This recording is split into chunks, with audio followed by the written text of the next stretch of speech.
Alrighty. Let's get it. Let's get it.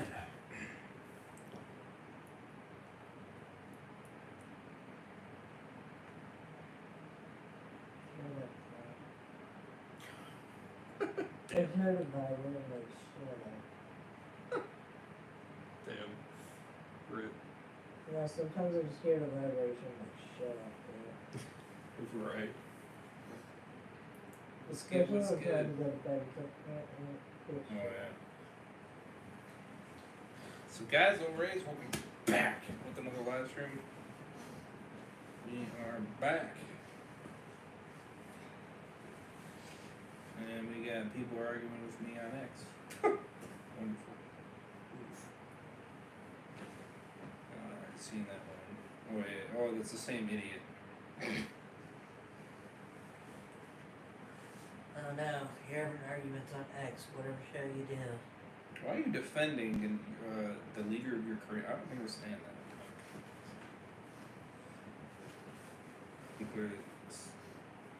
He said clearly that he wanted a handout. He doesn't have to say that he wanted a handout to not want a handout. It was pretty. I don't even know the concept, but It was pretty obvious he wanted a handout. That doesn't mean he has to say that he wanted a handout. I don't even know what's on, but you'll find that argument. I'm not gonna keep arguing with him. Right, you'll deal with that guy later.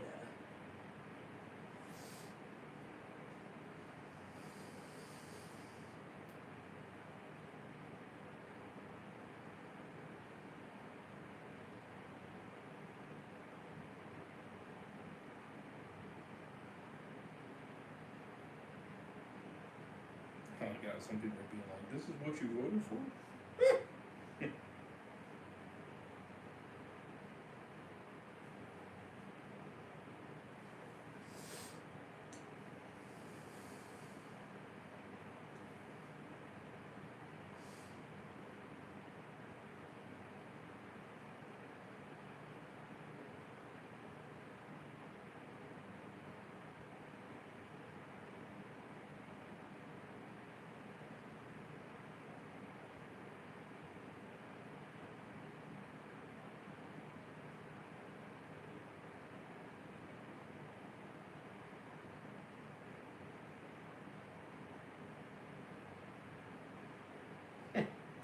Some of these people are so stupid.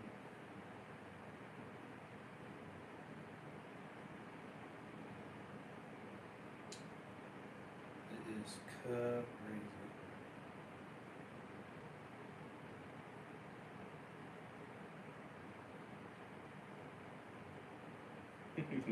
What the hell? That AI is crazy, bro.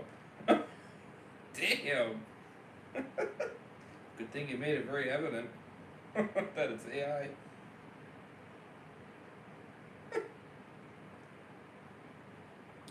Jesus Christ.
distracted again.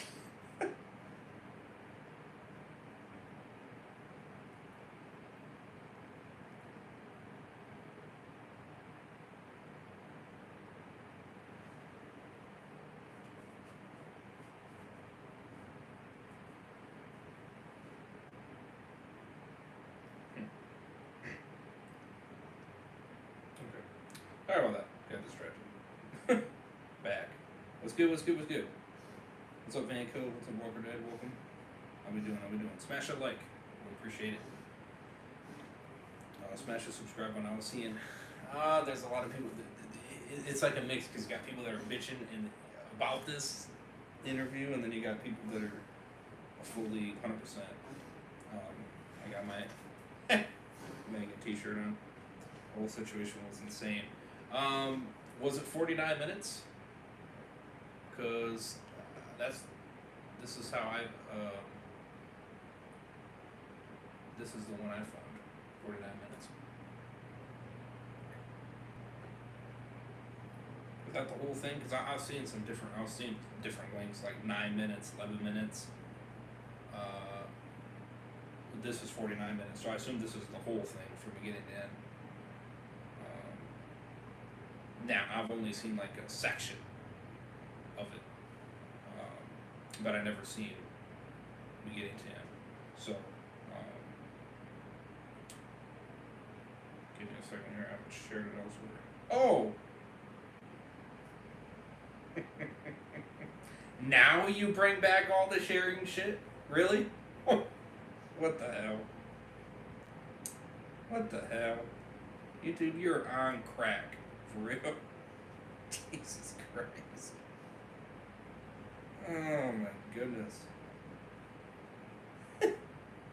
About damn time you fixed your shit. Took you long enough. Should be a full version somewhere. I think this is it, 49 minutes, right?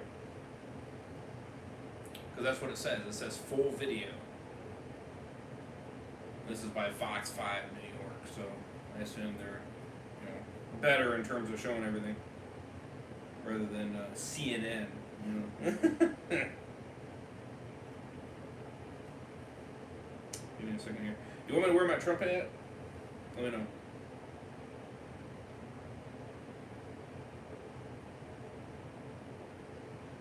I just said 49 minutes.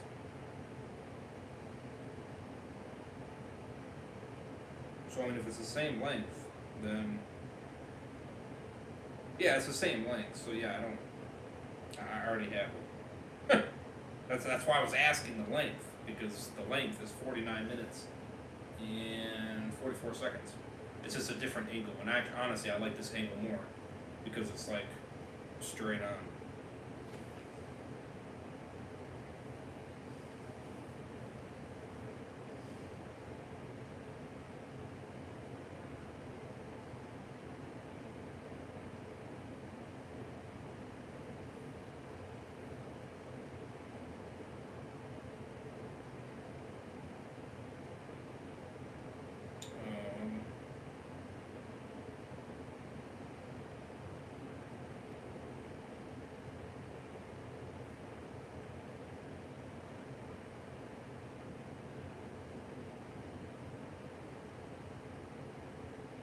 I'm gonna change her that much.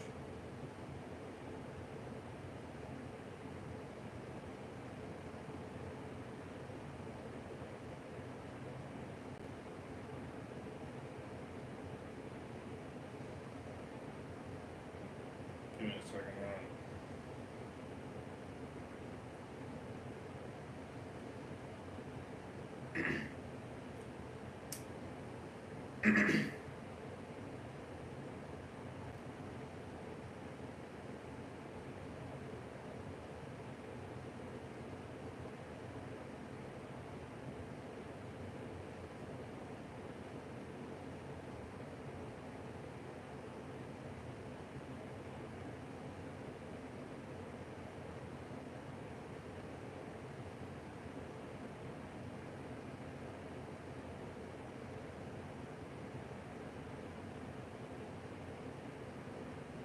Oh, now he's a 300 millionaire.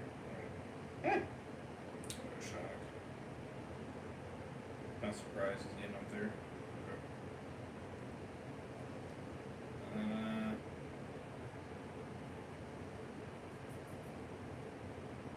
Wait, hold on. Oh, wait, I already said that. Oops.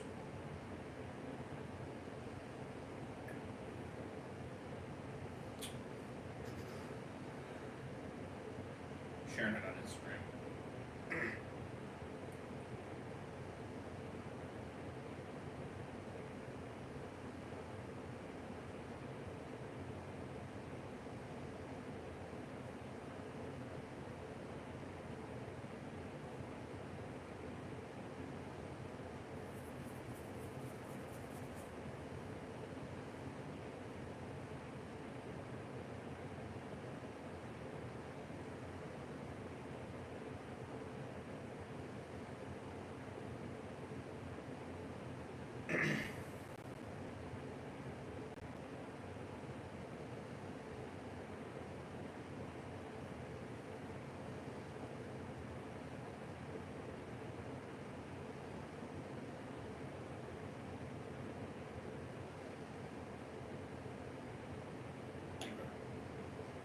So Ray isn't doing good. Out of curiosity, what was the heated argument at the White House?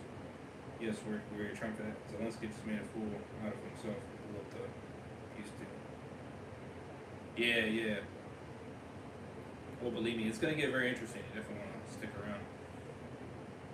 It's good. It's gonna get very entertaining. A lot of people are saying it's like Trump and Vance's fault, but I don't think it is. Honestly, give me 1 second. I'll get that.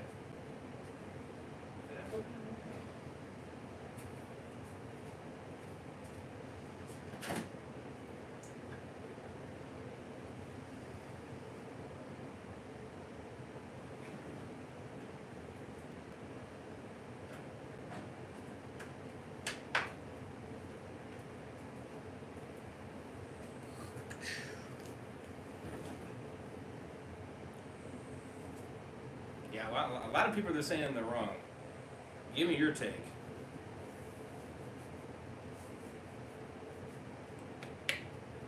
I definitely want to know. Smash a like, smash the subscribe button. We're almost halfway there to 6K. And let's get it. Let's, if you want me to pause and kind of give thoughts on Pacific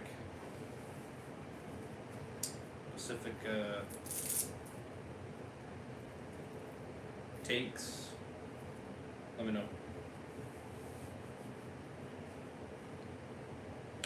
There we go. Alright, let me know how it sounds too, by the way. So I've not seen the whole thing, I've only seen bits and pieces. Well, thank you very much. It's an honor to have President Zelensky of Ukraine. And we've been working very hard, very close. So we've actually known each other for a long time. We've been dealing with each other for a long time and very well. We had a little negotiation spat, but that worked out great. I think for both countries, I think for the world, actually, beyond both countries. And we have something that is a very fair deal. And we look forward to getting in and digging and working and getting some of the rare earth. But it means we're going to be inside, and it's a big commitment from the United States, and we appreciate working with you very much. And we will continue to do that. We have had some very good discussions with Russia. I spoke with President Putin, and we're going to try and bring this to a close. It's something that you want and that he wants. We have to negotiate a deal, but we've started the confines of a deal, and I think something can happen. The big thing is the number of soldiers, mostly at this point, but soldiers being killed. They're losing thousands of soldiers. So on both sides, we're losing a lot of soldiers, and we want to see it stop. And we want to see the money get put to different kinds of use, like the rebuilding. And we're going to be working very hard. But we've had a lot of very good conversations. And we'll say until we came along, the Biden administration didn't speak to Russia whatsoever. They didn't speak to anybody. They just allowed this to continue. And I will say that I'll say in front of you. You've heard me say it 1,000 times. If I were president, this war would have never happened. We would have had a deal negotiated for you without having to go through what you've gone through. But your soldiers have been unbelievably brave. We've given them great equipment, but somebody has to use the equipment. They've been unbelievably brave, and we give them great credit. This was supposed to be over very quickly, and here we are 3 years later. So I give tremendous credit to your generals and your soldiers and yourself in the sense that it's been very hard fighting, very tough fighting. They're great fighters. And you have to be very proud of them from that standpoint. But now we want to get it over with.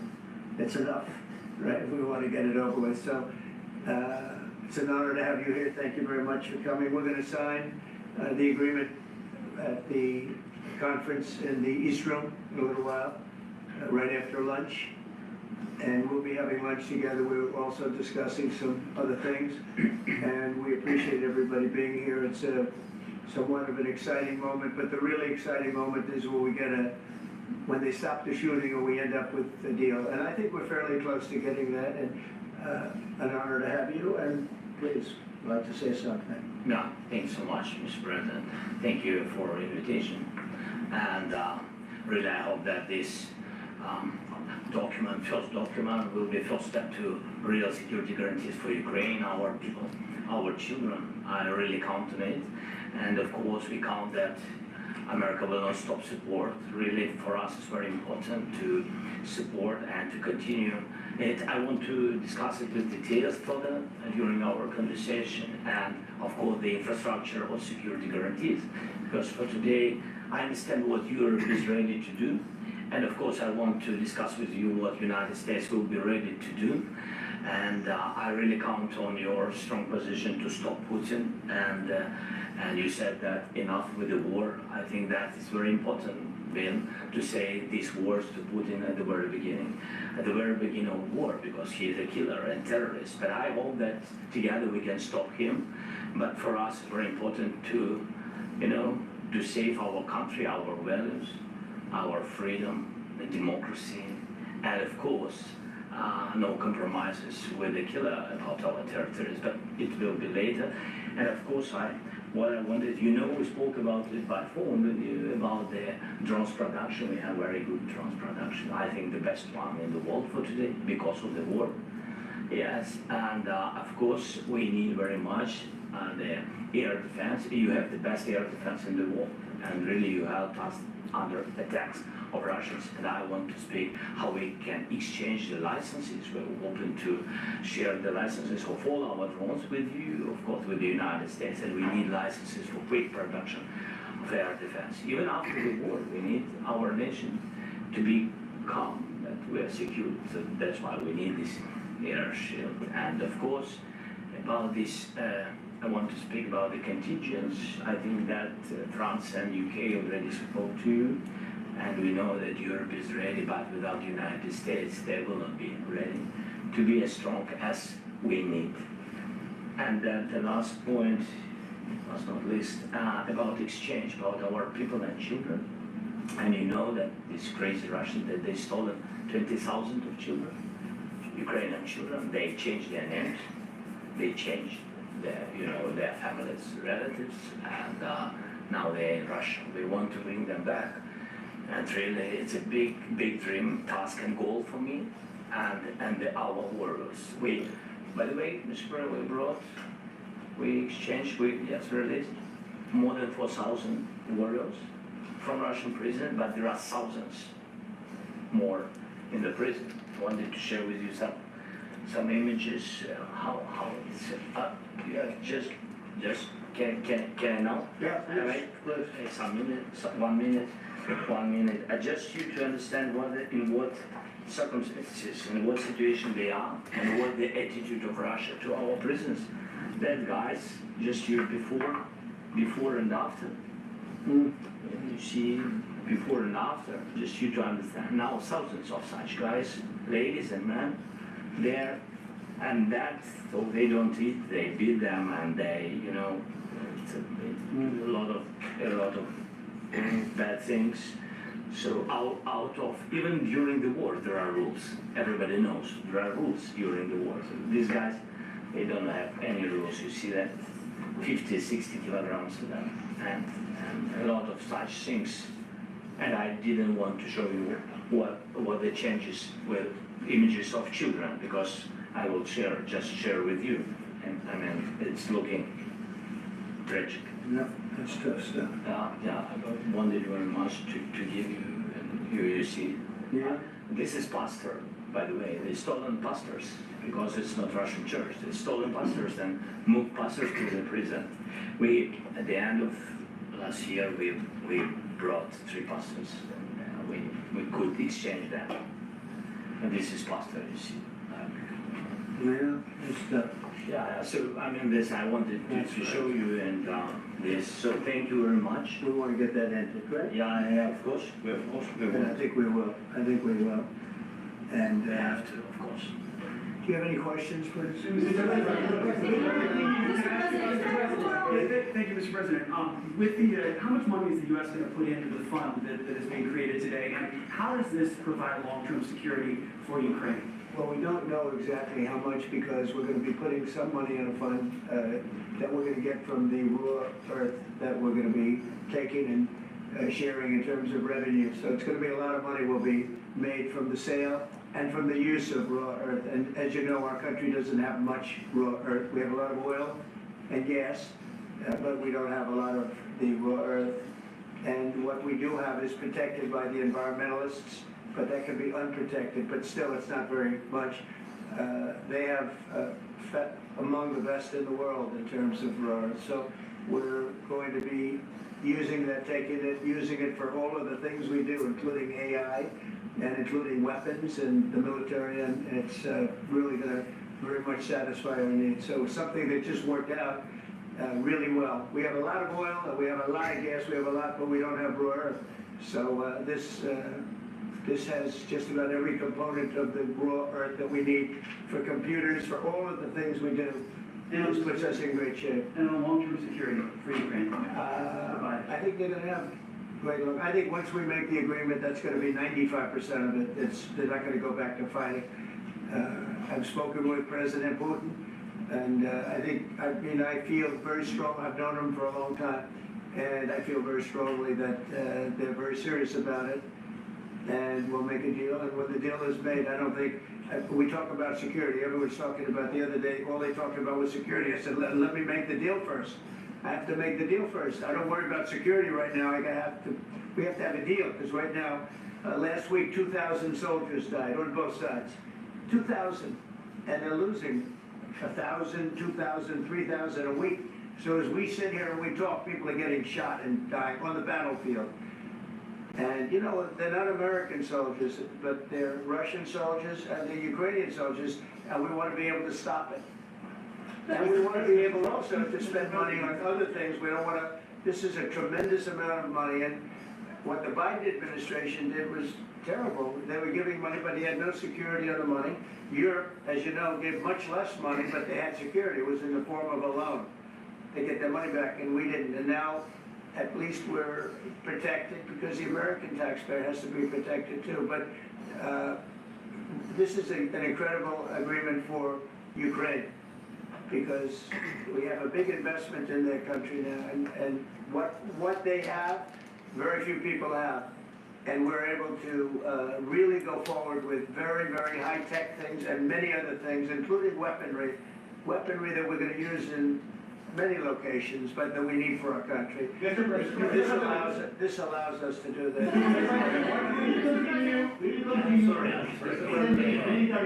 Yes, go ahead, please. If I can just yes. In the document, there is one of the very important points. If we speak about business and investment, we never had LNG terminals in Ukraine. This document will open. I mean, the next document, but anyway, here we see in the framework, we see a really good will for this. LNG terminals for us is very important, and I think for security of European continent. We have the biggest storage, gas storage, We are the biggest in Europe. Yes, yes, and we can use it. You use it for LNG. We use it for LNG, and we will do it. And really, we can help Europe because Europe really helped. President Trump said that they made less support, but they are our friends and they are our very supportive partners. They really gave a lot, Mr. President. They did. I think, But they gave much less. no, Much less. no,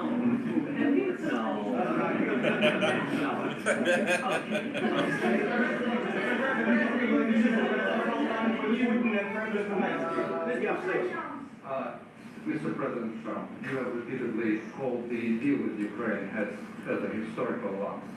And as a President of the United States, you make historical decisions in other issues which affect America and other world. So what place in the world history do you want to take? And do you associate yourself with any famous historical figures?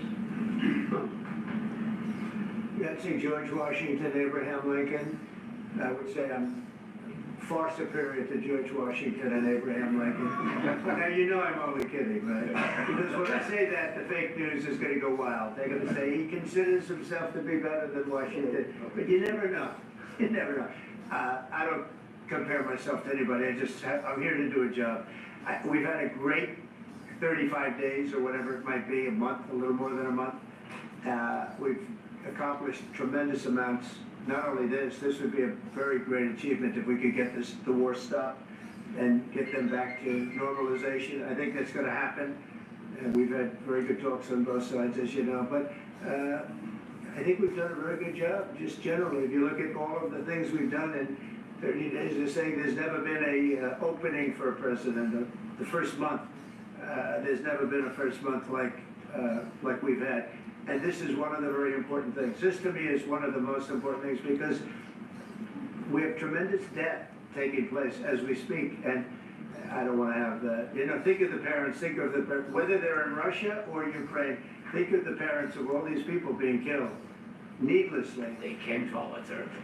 Should have never started. If I were president, this would have never started. Will you continue sending military aid to Ukraine after the U.S. signs this agreement with Ukraine? Yeah, we're The gonna question to continue. President Zelensky: do you feel like the U.S. is on your side? That the President Trump is on your side at this moment? What do you think? He wants to know, do you think that, sort of a stupid question.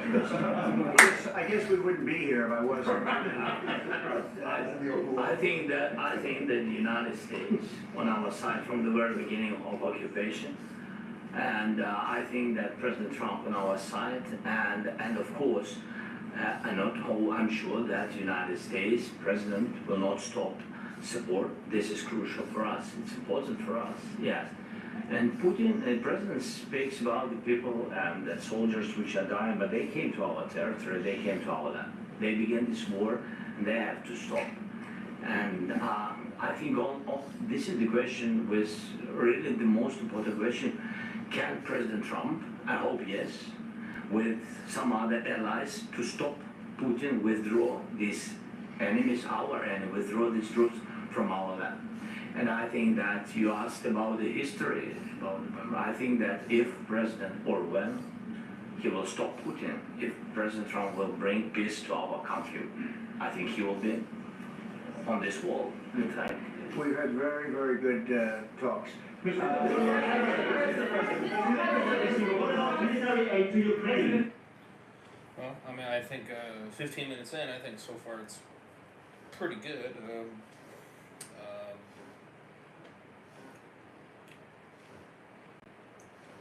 Not really.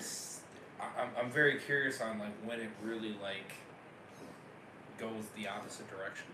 You know what I mean? Like, that's actually very, very interesting because so far it's actually going very well. So I'm like, you know, after seeing this so far, I'm like very shocked that it turned 360 because of it. Just you know what I mean, like how much is so far into it, pretty much. It's crazy to think that it would go haywire, you know. That's how it was going at first. Yeah, I mean, and that's honestly that's crazy to think that. It's kind of a shame, honestly. Stupidity at its finest. I don't, you know. But I mean, yeah. So far, I think it's going great. I mean, so far, 15 minutes in, 16 minutes in. You know, so far so good. But I'm very curious of where the heck that changes. You know what I mean? Where it takes the turn. President Zelensky just said that there will be no compromises with Vladimir Putin. I just wanted to ask both of you, firstly, are there compromises that you think that President Zelensky is going to have to make? President Zelensky, is there anything that you might be thinking that So far, I'm agreeing with what they're both saying on both sides. Thank you. So far. I think you're gonna have to always make compromises. You can't do any deals without compromises. So certainly he's gonna have to make some compromises, but hopefully they won't be as big as some people think you're going to have to make. That's all we can do. I'm here as an arbitrator, as a mediator to a certain extent between two parties that have been very hostile, to put it mildly. They've been very hostile. There's been a vicious war. There's been a vicious war. You know, it's a very level battlefield, and those bullets go out, and as I've said many times, we're talking about it with Pete, many times the only thing stopping those bullets is a human body. And in the case we're talking about, generally young human bodies are stopping a lot of bullets. It's dead level. That's why it's great farmland. It's great land. It's great farmland, but there's very little protection against the bullets that are being, and other things that are being shot. So all I can do is see if I can get everybody at the table and get an agreement. And I think we're going to end up with an agreement. Otherwise, I wouldn't probably be even here today. Mr. President, I've got two questions for you. You think ultimately your legacy will be the peacemaker and not the president that led this country into another war and ended foreign wars? And I've got a question. I hope it will. I mean, I hope I'm going to be remembered as a peacemaker. This would be a great thing if we could do this. I'm doing this to save lives more than anything else. Second is to save a lot of money, but I consider that to be far less important. So I hope I'm going to, thank you, Brian, for that question. It was a nice question. I hope I'll be known and recognized as a peacemaker. This would be a great thing to solve. This is a very dangerous situation. You know, this could lead to a third world war. This was headed in the wrong direction. In this election, we're lost. And we didn't win this election, and but we won it by a lot. That was a mandate. We won every swing state. We won the popular vote by millions and millions of votes. We won everything. The districts, you look at the areas of red, take a look at a map. This was a big mandate, and this was one of the things. I said, we're going to get this thing settled. If we didn't win, I think this could have very well ended up in a third world war, and that would not have been a good situation. What was your second And my question? second that would have question been for President horrible. Zelensky. Do you ever, To say why the don't least. you wear a suit? You're the highest, why don't you wear a suit? You're the highest level in this country's office, and you refuse to wear a suit. Just want to see, do you own a suit? Yeah, problems. A lot of Americans have problems with you not Really? respecting the I don't have dignity of this such- office. I will wear a costume after this war will finish. Okay. Yes, maybe. Well, Maybe something like this. something like Yes, yours. sir. Yes. That'd be great. Maybe something better. I don't know. We will see. Maybe something cheaper. Yeah. Thank you. Thank you. Thank you. Thank you, President Trump. You said yesterday that you have. That was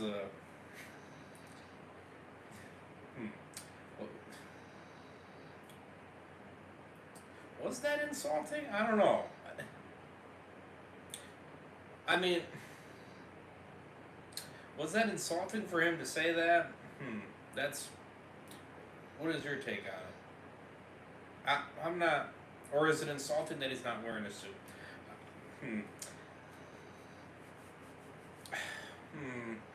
You know, I'm not really. I mean, would it be? I don't know. I mean, he doesn't look that pleasing in terms of what he's wearing per se, but I don't know. It's not really bothering me per se, so I don't know. I mean, I would say it looks better to look more nice, you know, a nicer piece of clothing. You know what I mean, to represent yourself, essentially. But I'm not sure. I never been to the White House, so I wouldn't know what the Pacific dress code is. Yeah. I mean, the clothing that he's wearing is not really that disrespectful, I should say. I mean, he looks fine. You know what I mean? I would almost say just the way that the press kind of, or that guy in particular kind of went off. I thought that was kind of disrespectful in its own way. I thought, at least, that was kind of rude. But I mean, maybe there is a Pacific dress code. Maybe that's, you know. But I still don't think he, you know, should have came off so heated as he did. Maybe a little bit more nicer.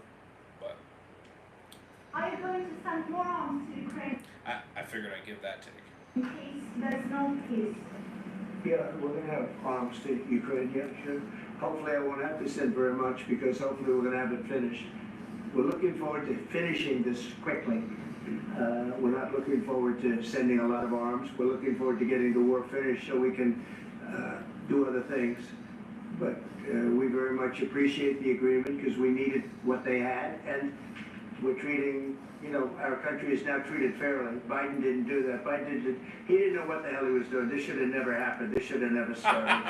But, you know, sure, the answer is yes, but hopefully we won't have to send much because I'm looking forward to getting it done quickly.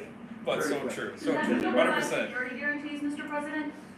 I don't want to talk about security yet because I want to get the deal done. You know, you fall into the same trap like everybody else. A million times you said over and over, I want to get the deal done. Security is so easy. That's about 2% of the problem. I'm not worried about security. I'm worried about getting the deal done. The security is the easy part. Security is very nice. Everybody stopped shooting. And now when Europe put people there, I know France is going to. I know the UK is going to. I know other countries are going to, and they happen to be right next door. We haven't committed, but we could conceivably, you know, we have security in a different form. We'll have workers there digging, taking the raw earth so that we can create a lot of great product in this country. So in that sense, you have something, but we haven't determined that yet. I will say, in speaking to France and in speaking to, and they were here, as you know, last week and just the other day, they have committed to a lot of security. I don't think you're going to need much security. I think once this deal gets done, it's over. Russia's not going to want to go back, and nobody's going to want to go back. When this deal ends, I really believe this deal is going to be over. We have a question. Yeah, please go ahead. Go ahead. Mr. President, thank you. You had President Macron and Keir Starmer at the White House this past week, both of whom praised your courage and conviction to lead the pathway towards peace. Yes. Part of that involved, though, re-engaging in Russia in diplomatic relations, something that previous leaders lacked the conviction to do so. What gave you the moral courage and conviction to step forward and lead that? Well, I love this guy. Who are you with? One American News Service. Well, that's why I like him. One American News does a great job. That's very. I like the question. I think it's a very good question. It's a pathway to peace. It's a pathway to getting something solved. And I feel that as the head of this country, I have an obligation to do that. Plus, you know, we're very much involved. We got involved. It's too bad we got involved because there should have been no involvement because there should have been no war. And there shouldn't have been October 7th. That would have never happened. As you know, Iran was broke. They had no money to give to Hezbollah. They had no money to give to Hamas. They were stone cold broke. And then under Biden, they became rich as hell. They went from no money to $300 billion in a period of 4 years. And they gave a lot of that money away, and you see what happened. And that's a real mess also that we hope to be able to solve. But no, I appreciate your question very much. It's just, I feel I have an obligation to try and do something to stop the death. If I can answer, sorry. Please. please. And I do like your clothing, but Yeah, really?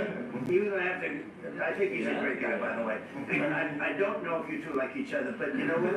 I think he's dressed. I like this guy. I think he's dressed beautiful. So I have more serious things than answer one side Yeah, question. sure, that's I will all right. answer one more serious question if I can. Yeah. All right, yeah. See, okay. See, it's not. All right, you know. he doesn't mind his clothing, so then I don't see the issue. Then I don't. he definitely was overly hostile on that situation for sure.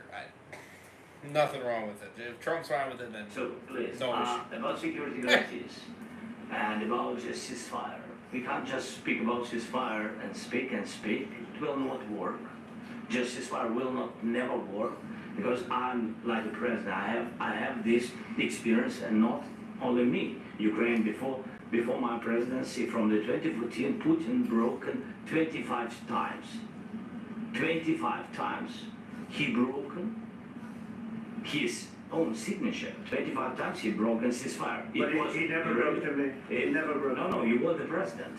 You were the president. He never broke to me. In 2016, you will be the president, Mr. President. You've been the president, but he had, of course, not with you, but he had during those periods, he had conversations with our side.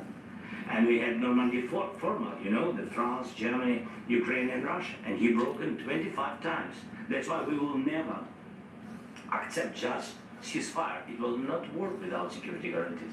Security guarantees, maybe the president is right about this document and other, but this document is not enough. Strong army is enough because his soldiers afraid, Putin's soldiers afraid of our soldiers when we're strong enough. If we are not strong enough, if we are empty, if our storage is empty, we can't defend our land.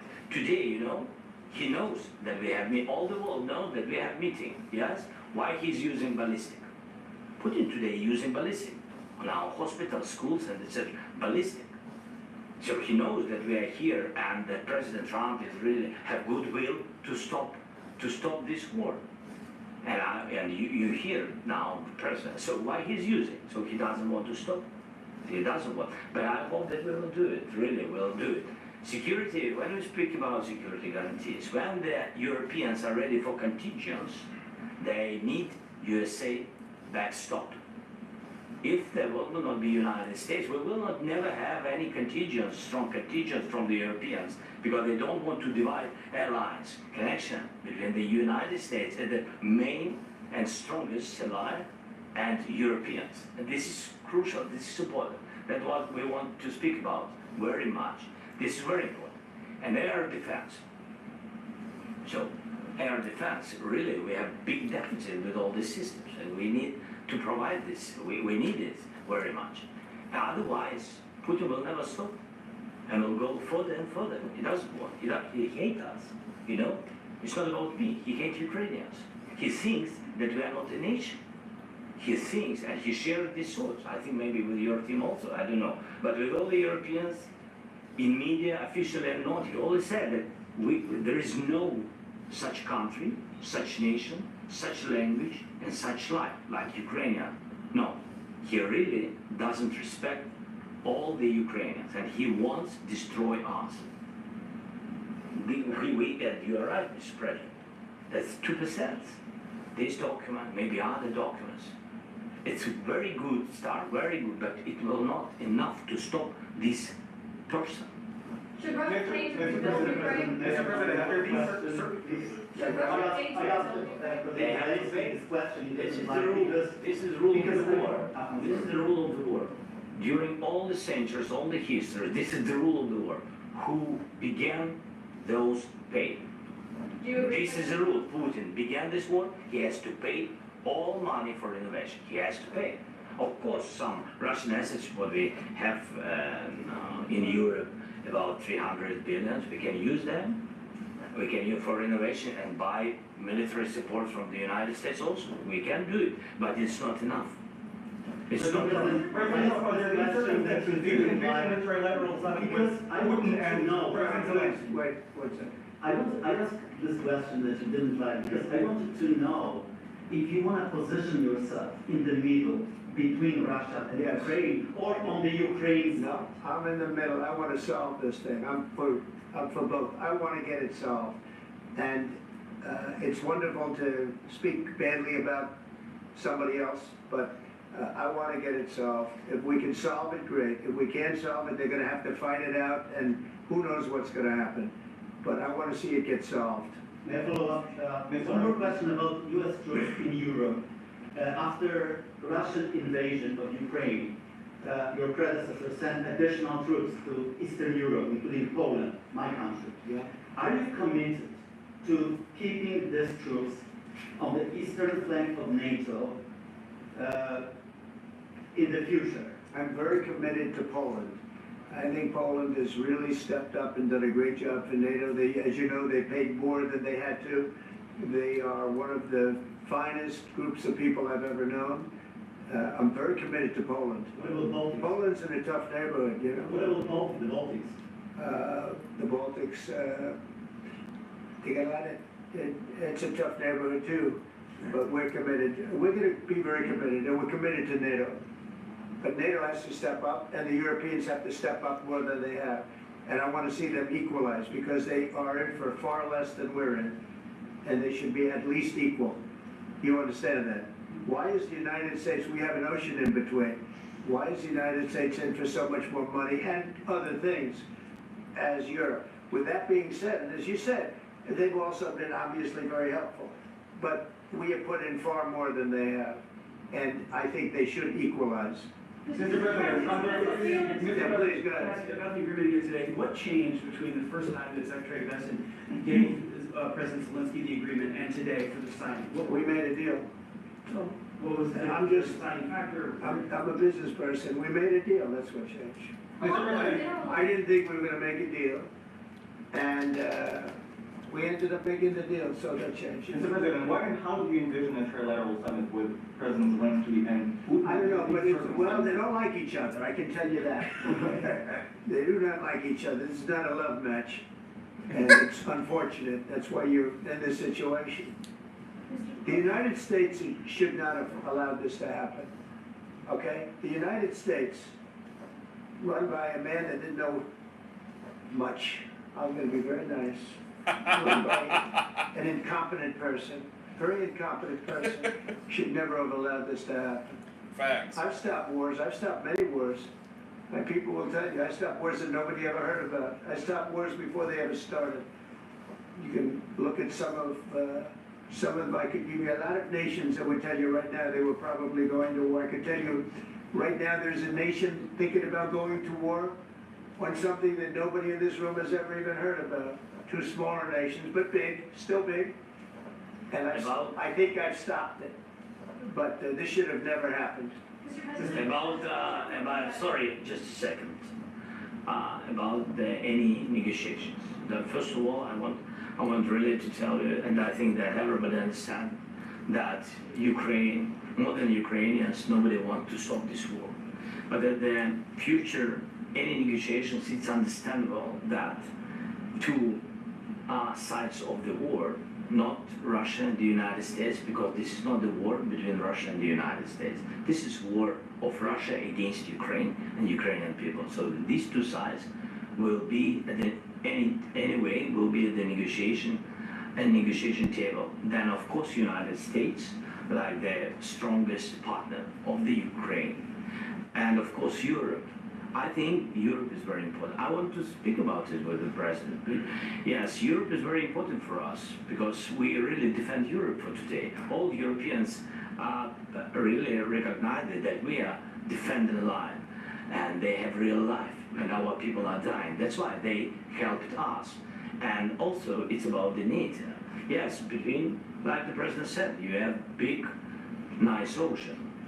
Yes, between us. But if we will not stay, Russia will go further to Baltics and to Poland, by the way. But first to the Baltics. It's understandable for them because they've been in the USSR. You know, they've been one of the republics of the USSR, and Putin wants to bring them back to his empire. It's a fact. And when he will go there, if we will not stay, you will fight. Your American soldiers, It doesn't matter, do you have ocean or not, your soldiers will fight. Mr. President, would you be willing to visit Ukraine, maybe Kyiv or Odessa, which is going to be a 30-year-old legacy? It was my question. Sorry. I don't want to talk about Odessa now. Let's not talk about Odessa. I want to talk about making a deal, getting peace. We don't have to talk about Odessa, but a lot of cities have been destroyed.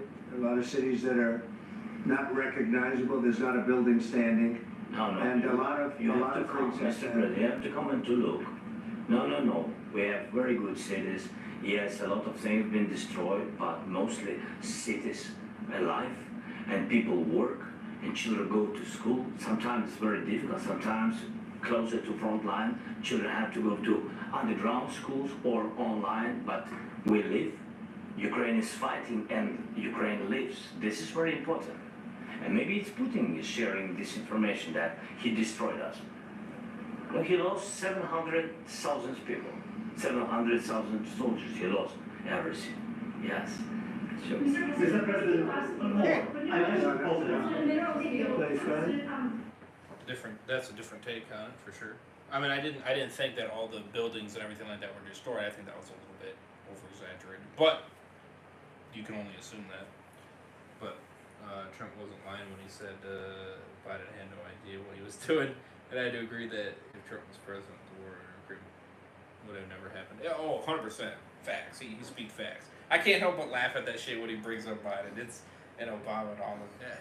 You're gonna see me laugh every time because it's freaking it's great because he's not only speaking facts, but in the truth, but he does it in such a great way. It's just hilarious. When did you last speak with President Putin? And what did he It's say? just A great. couple of days ago. And what It's did he priceless. tell you that gave you the assurance that he wanted peace? Well, that's what I do. My whole life is deals. I know pretty good. And I've known him for a long time. I've dealt with him for a long time. He had to suffer through the Russia hoax. You know, Russia was a hoax. That was all Biden. It was nothing to do with him. So he had to suffer through that, and he was able to do that. I think that he wants to make a deal, and he'd like to see it end. That's all I do. That's what I do. My whole life, that's what I do is make deals. And I'm in the middle of a mess, because this is a real mess. It's a very dangerous one. If this doesn't get solved now, it's not going to get solved for a long time. So I hope we're going to get it solved. In the back, please. Thank you, Mr. President. Prime Minister Starmer claimed repeatedly that his government believes in free speech and is not engaged in censorship. But his country's government arrests people for memes and thought crimes, and even more worrisome is pressuring American companies to censor Americans on his behalf. How can he be a reliable, trustworthy partner when he says things that are demonstrably false on such an important topic? Well, we actually spoke to him about that yesterday, and we thought they took it very, very much too far. JD was very strong on it. So was I. So was Marco. And we. You know what? I actually forgot JD was there. The camera's so focused on Trump and Zelensky that you don't even see. You barely see his feet right there. Couldn't really blame him for bringing up Biden. He was definitely a terrible president who got us into this mess. Oh, 100%. Without a question. Without a question. And anybody thinks that he did a good job, you're smoking something. I mean, I'm sorry, but that's the honest truth. He did not handle this country great at any way, shape, or form. He completely destroyed everything. I mean, if there was maybe one or two things that he did good, it's so little that it doesn't even matter. You know what I mean? It's not even, you know, it's like, okay, whoop do you frickin' do, you know? You know, nothing to brag about by any means. And speaking to him about it, Marco, would you like to say something about it? We have concerns, obviously, with the conduct of those, particularly as it impacts Americans. And there's real concern that American speech, which is online, could fall into the hands of British or any country's jurisdiction. And so this is a Vance point is sitting there made in chilling. Munich, and I think it's a very compelling one that what unites us with Europe, as much as anything else, is these shared values, and one of them being free speech. And so if Americans are threatened by it, we're going to need to take action in that regard.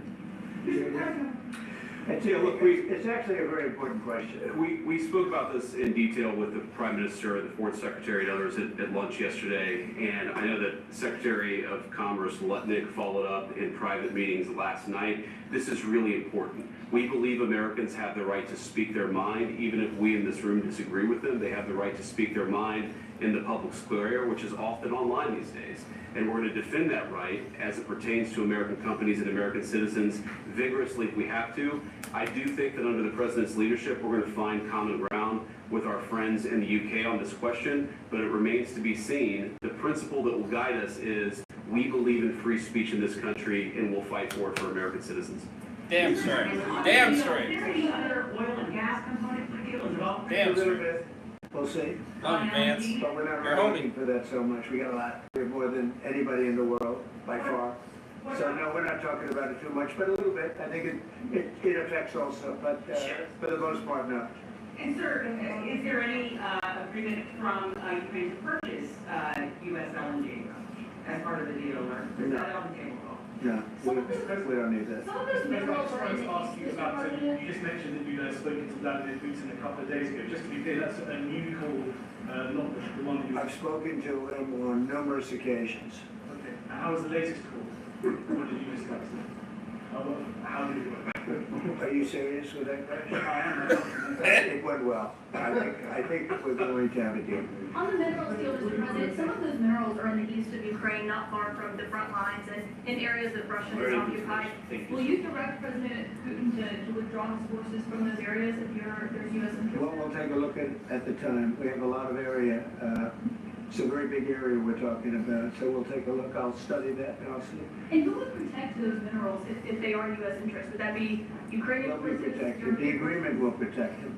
U.S. The forces? agreement, yeah, we're signing an agreement. Right, but what if Russia tries to invade or there's Russian aggression in those spots? I just told you, I don't think that's gonna happen. And if that were gonna happen, I wouldn't make a deal. If I thought that was gonna happen, I wouldn't make a deal. Some people may wonder You know, why. they ought to focus on CNN on survival, not asking me these ridiculous questions. Focus on surviving, because CNN's got such low ratings, I don't think they're gonna survive. I already mentioned Poland. I'm surprised it's still around. Russian control for decades after the Second World War.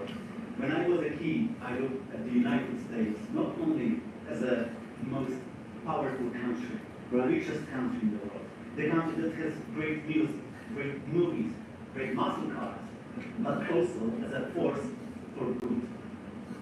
And now I'm talking with my friends in Poland, and they are worried that you align yourself. Yeah.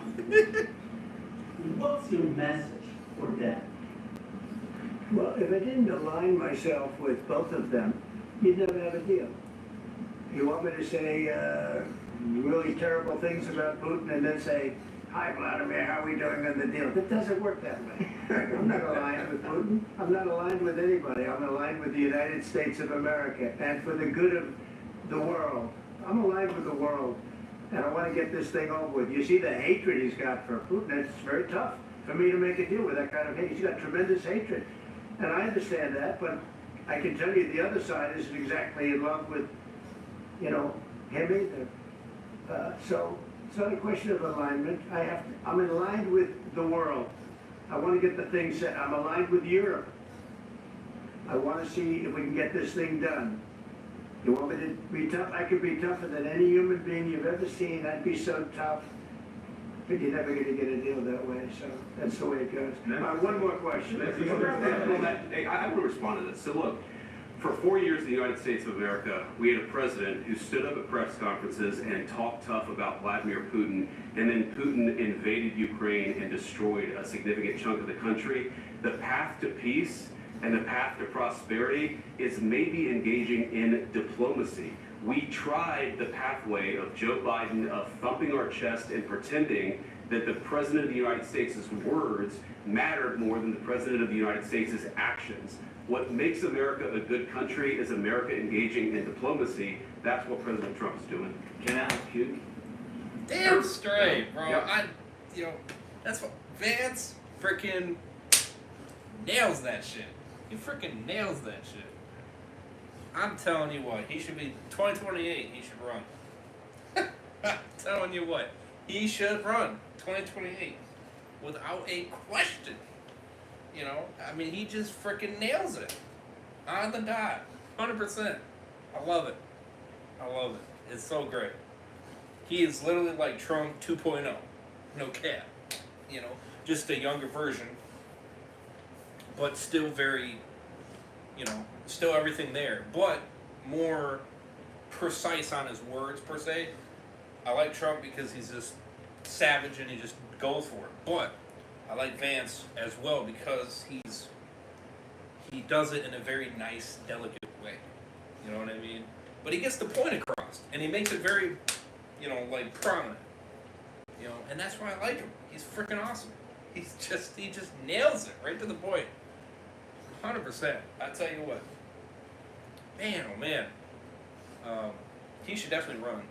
You know, definitely, 100%. Okay, so he occupied I'll vote for him. our parts, big parts of Ukraine, part of East and Crimea. So he occupied it on 2014. So during a lot of years, so I'm not speaking about just Biden, but those time was Obama, then President Obama, then President Trump, then President Biden, now President Trump, and God bless, now President Trump will stop him. But during 2014, nobody stopped him. He just occupied and took. He killed people. You know what the contact 2015. 2014. 2014 and 2014? Yeah. So I he killed. was not here. Yeah, but That's exactly right. yes, but during 2014 till 2022, yeah, the situation the same. That people have been dying on the contact line. Nobody stopped him. You know that we had conversations with him, a lot of conversations, my bilateral conversation, and we signed with him, me, like a new president. In 2019, I signed with him the deal. I signed with him, Macron and Merkel, we signed ceasefire. Ceasefire. All of them told me that he will never go. We signed with him with gas contract. Gas contract. Yes, but after that, he broke the ceasefire. He killed our people and he didn't exchange prisoners. We signed the exchange of prisoners, but he didn't do it. What kind of diplomacy, JD, you are speaking about? What do you mean? I'm talking about the kind of diplomacy that's going to end the destruction of your country. Yes, but if you Mr. President, with respect, I think it's disrespectful for you to come into the Oval Office and try to litigate this in front of the American media. Right now, you guys are going around and forcing conscripts to the front lines because you have manpower problems. You should be thanking the President for trying to bring an end to this conflict. Have you ever been to Ukraine that you see what problems we have?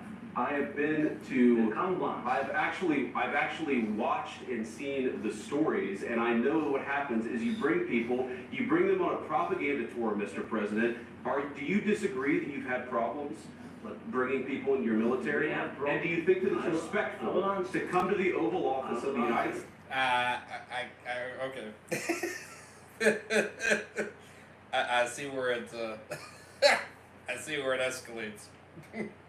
At the very end. Of America and attack the administration that is trying to prevent the destruction of your country. A lot of questions. Let's start from the beginning. Sure. First of all, during the war, everybody has problems. Even you, but you have nice ocean and don't feel now, but you will feel it in the future. God bless. You don't know that. God bless. God bless. You will not have war. Don't tell us what we're going to feel. We're trying to solve a problem. Don't tell us what we're going to feel. I'm not telling you. Because you're in no position to dictate No, that. you just did. I'm not You're in You no just did. position You just told us to how we're gonna dictate feel. What we're going to feel. We're going to feel very You will good. feel influence. We're going to feel very good and very You strong. will feel influence. You're right now not in a very good position. You've allowed From the yourself to very be in a from very the very bad position, beginning and he of the happens war. to be right about From the it. very beginning of the war. You're not in a Mr. good Brown, position. I was You don't have the cards right now. With us, you start having not playing cards. cards. Right now, you don't. I'm very You're playing serious, cards. Mr. President. You're I'm playing very cards. serious. You're I'm gambling the with the president lives of of the world. millions of people. You think- You're gambling with World War III. You're gambling with World War III. Facts. And what you're doing is very disrespectful to the country, this country. I'm That's willing back to to you. respect you. Far more than a lot of people said I'm willing to they respect. should have. Have you said thank you once?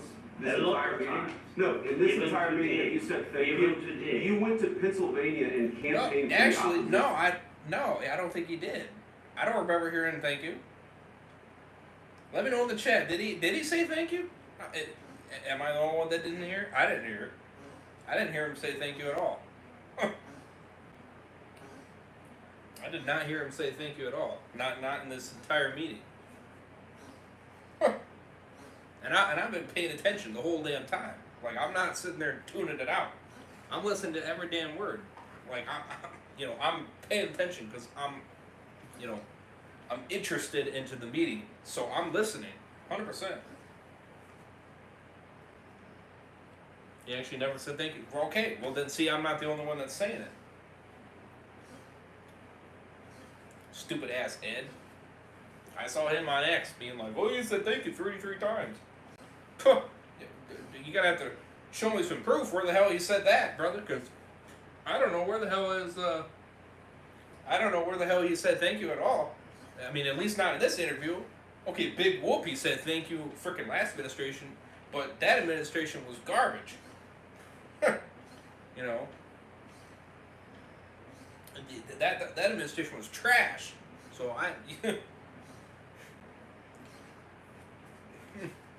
yeah. So yeah, okay. I get where it's going wrong now. I see it now.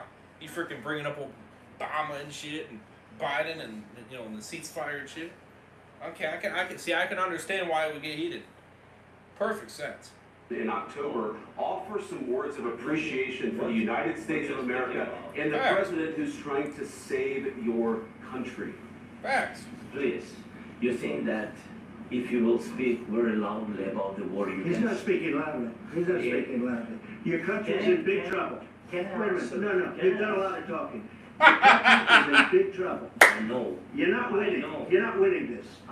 You have a damn good chance of coming out okay because of Mr. us. President, we are staying in our country, staying strong from the very beginning of the war. We've been alone, and we are thankful. I said thanks. You haven't been in this alone. cabinet. You haven't been alone. This We cabinet. gave you, through this stupid president, $350 billion. You We gave you military equipment. You And your voted men for are brave, but they had to use our military. What about If you didn't have You our invited military me. equipment, You invited if me you this- didn't have our military equipment, this war would have been over in 2 weeks. In 3 Okay? days, I heard it from Putin. In 3 days, this is something Maybe new. less. In 2 weeks, of course, yes. It's gonna be a very hard thing to do business like this. I tell you. Just say thank you. I said a lot of times to American people. Accept that there are disagreements, and let's go litigate those disagreements rather than trying to fight it out in the American media when you're wrong. We know that you're wrong. But you see, I think it's good for the American people to see what's going on. I think it's very important. That's why I kept this going so long. You have to be thankful. You don't have the cards. You're buried there. Your people are dying. You're running low on soldiers. Listen, you're running low on soldiers. It would be a damn good thing. Then you tell us, I don't want a ceasefire. I don't want a ceasefire. I want to go and I want this. Look. If you get a ceasefire right now, I tell you, you take it so the bullets stop flying and your men stop getting killed. Of course, we want to stop the war. But you're saying you don't want a But I ceasefire. said to you, I want a with ceasefire guarantees. because you get a ceasefire faster than an agreement. Ask our people about ceasefire, what they think. That wasn't Doesn't with matter for you me. what- That wasn't with me. That was with a guy named Biden who was not a smart person. That was with It was your president. excuse me. That was with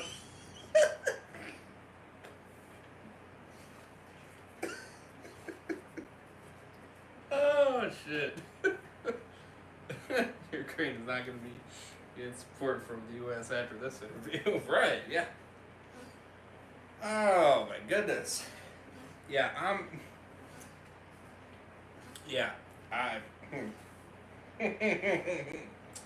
wow.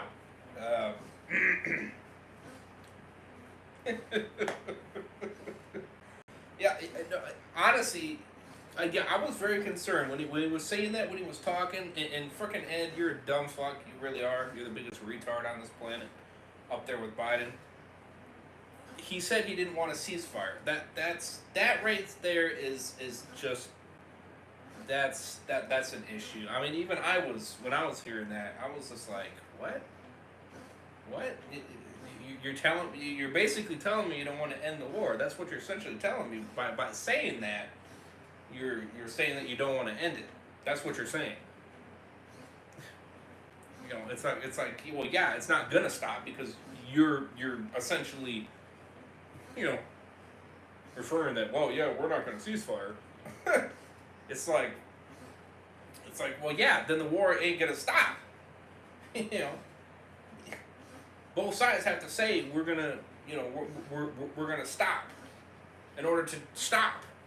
You know, when you got one saying, well, this one's not gonna stop, so I'm not gonna stop. Well, when you're doing shit like that, well, yeah, no shit, they ain't gonna stop. You're gonna keep going. You know, like, damn, like, duh. How stupid are you? Like, damn, bro. And that's why you saw me giving those kind of like, what the hell, you know, those kind of looks, because I'm like, what? Like, why are you saying that? Like, he's trying to get this shit to stop. And you're basically saying the exact opposite. That's not gonna, you know, that's not gonna solve the issue. That's gonna make it worse. By all means. Obama, who gave you sheets, and I gave you javelins. Yes. I gave you the javelins to take out all those tanks. Obama gave you sheets. In fact, the statement is, Obama gave sheets and Trump gave javelins. You gotta be more thankful. Because let me tell you, you don't have the cards. With us, you have the cards. But without us, you don't have any cards. One more question to Mr. Vice President. I'm sorry. It's going to be a tough deal to make because the attitudes have to change. What if Russia breaks ceasefire? What if Russia breaks peace talks? What is it then? I understand that it's a heated conversation right now. What are you saying? She's asking, what if Russia breaks the ceasefire? Well, what if anything? What if a bomb drops on your head right now? Okay? They broke it. I don't know. They broke it with Biden because Biden, they didn't respect him. They didn't respect Obama. They respect me. Let me tell you, Putin went through a hell of a lot with me. He went through a phony witch hunt where they used him and Russia. Russia. You ever hear of that deal? That was a phony Hunter Biden, Joe Biden scam. Hillary Clinton, Shifty Adam Schiff. It was a Democrat scam. And he had to go through that. And he did go through it. We didn't end up in a war. And he went through it. He was accused of all that stuff. He had nothing to do with it. It came out of Hunter Biden's bathroom. It came out of Hunter Biden's bedroom. It was disgusting. And then they said, oh, the laptop from hell was made by Russia.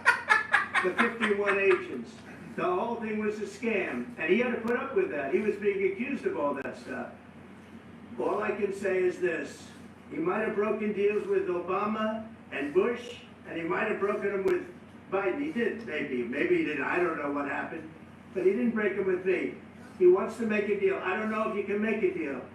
The problem is, I've empowered you to be a tough guy. And I don't think you'd be a tough guy without the United States. And your people are very brave. But you're either going to make a deal or we're out. And if we're out, you'll fight it out.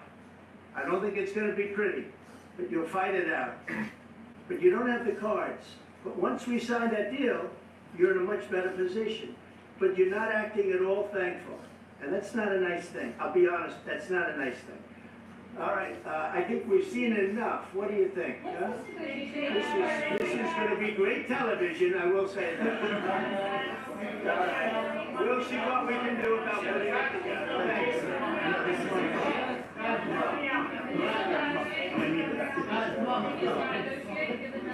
We'll see, I don't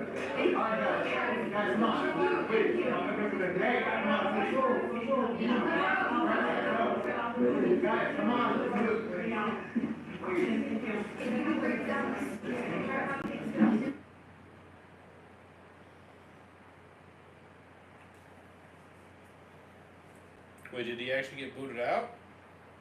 I thought that was in the thing. So I guess the war on Ukraine is going to continue and more citizens are going to continue to lose their lives. What a shame. So much for U.S. support going into Ukraine and their fight against Russia. Yeah, is it,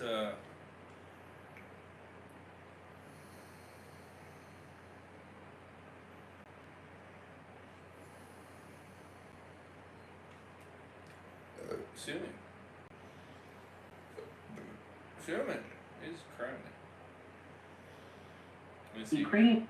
Hold on.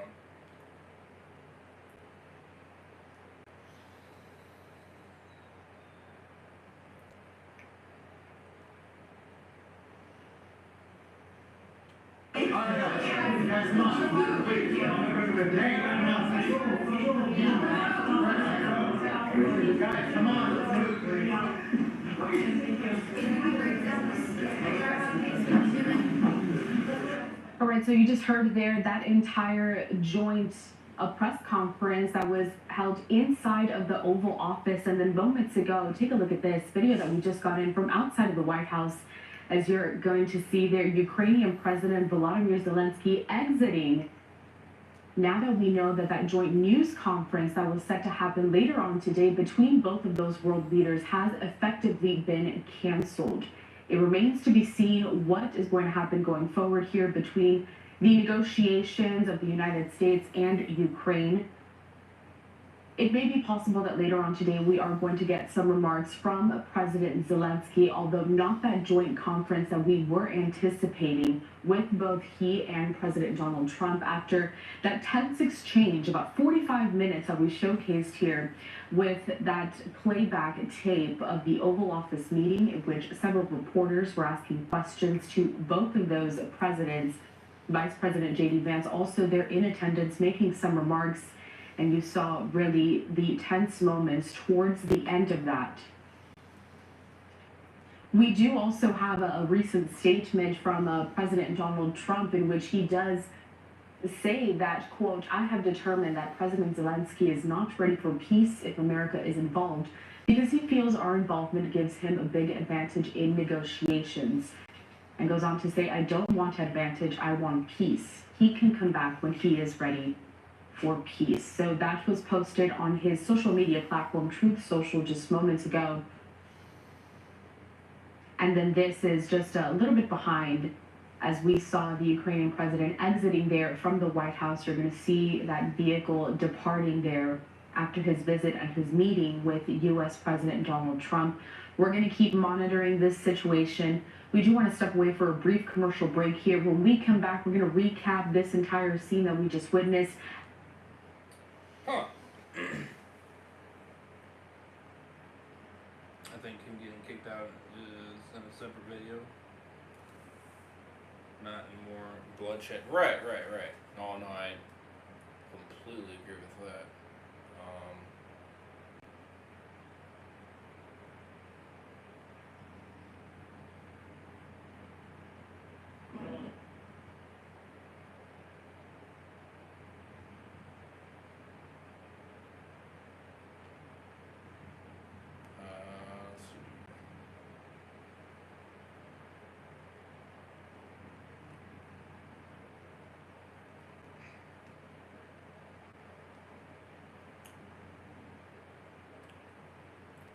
He broke.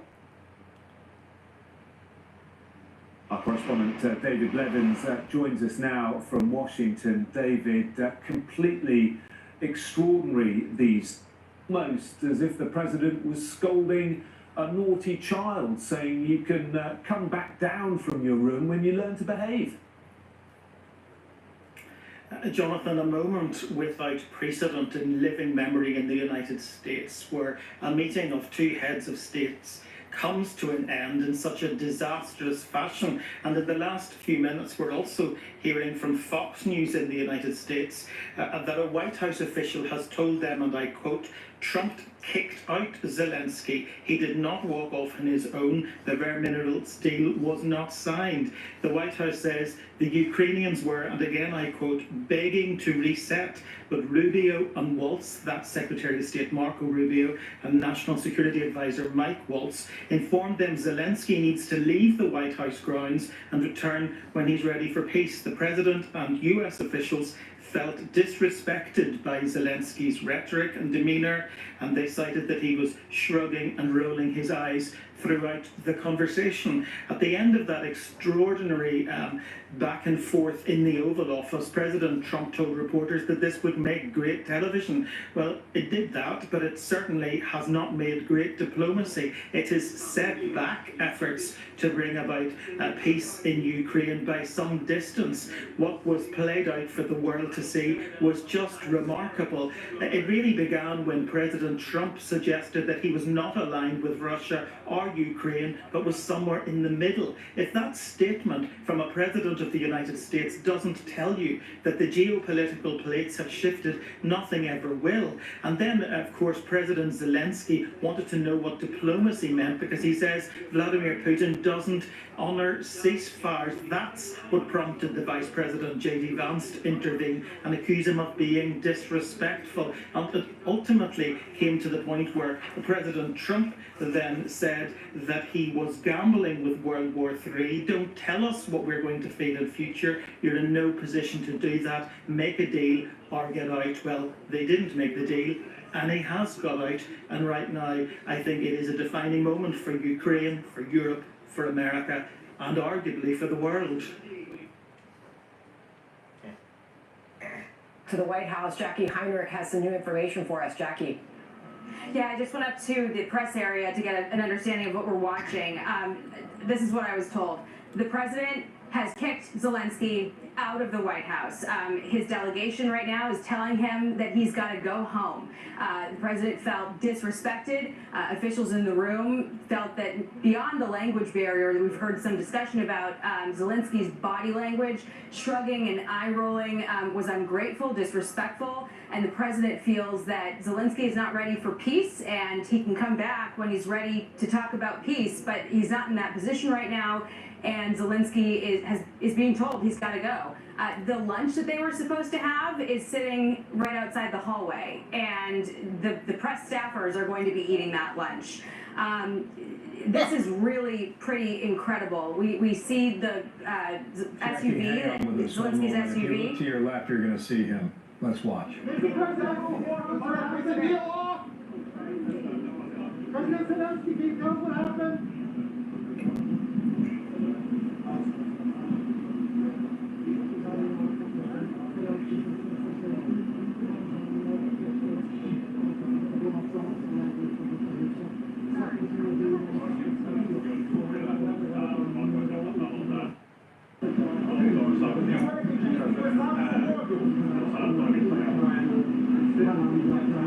Did you sign the minerals deal? Did you sign the minerals deal? Why were you so disrespectful to the president? Damn. Yeah, see, and defending Zelensky, I think, is kind of bullshit, honestly. Anybody that's defending his actions, shrugging, rolling his eyes, all that shit, you're defending the wrong person. Okay? He's clearly not showing respect. That's clearly what it would be. I would definitely understand that. Why would I want to make a deal with someone with the temperament like Zelensky? Right. And anybody that defends him, they're freaking idiots. Ed, you being one of them, you're a dumbass. You're putting all the blame on Trump and Vance when they were not in the wrong, buddy. They were not in the wrong. They were. They saw the disrespectfulness, and that's why they went off like they did. Rightfully so. I was on their side with it, 100%, because he was literally. He was not being respectful at all. So you are freaking. You're a dumbass. And any of your people that agree with you are just as stupid. Sorry, but that's straight. If you want to call me a dumbass yourself, then piss on you. I don't really care. I think you need to get your eyeballs checked and freaking rewatch the goddamn interview, because I can clearly see right there that it's him that's being disrespectful. That's why the deal didn't get made. Not because of Trump. It's not because of Vance. It's not because of any of them. They were speaking facts. And he was the one that was being disrespectful. So,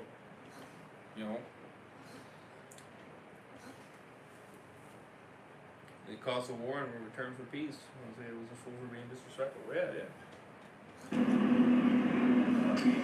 We may be watching the floor fall through this moment in international relations and diplomacy, or this might be the art of the deal, and we're not going to know for some time. Jackie, it appears that even going into this meeting that this relationship was not great. About a week ago, President Trump called Zelensky a dictator. He was asked about that yesterday with the British Prime Minister, and he said, "Did I say that?" Next question.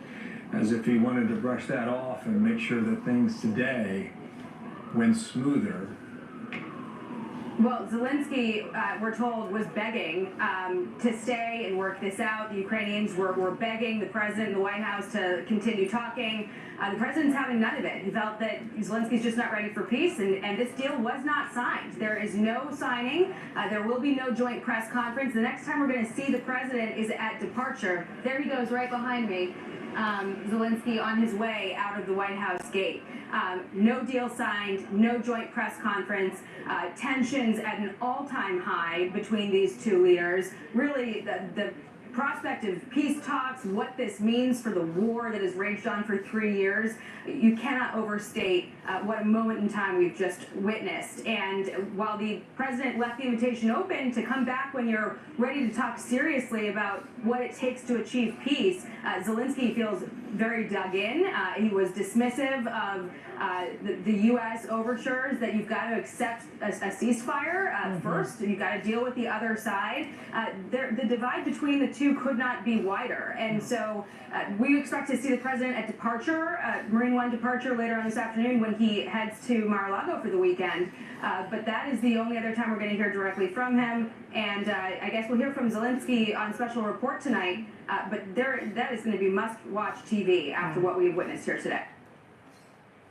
Yeah, and I think I will react to that one as well, because that one I have definitely not seen. I don't know if any of you have seen it. But it's 23 minutes long, so I'm definitely curious on Come back. what's all going to be kind of said in this one.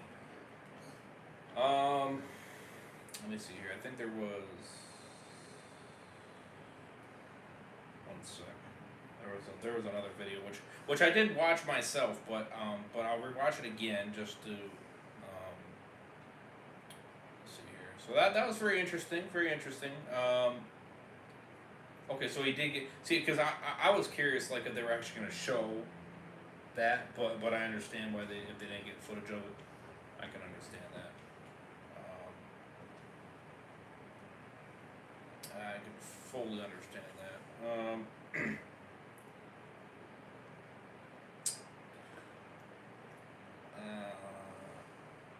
Okay, I think it is only that one.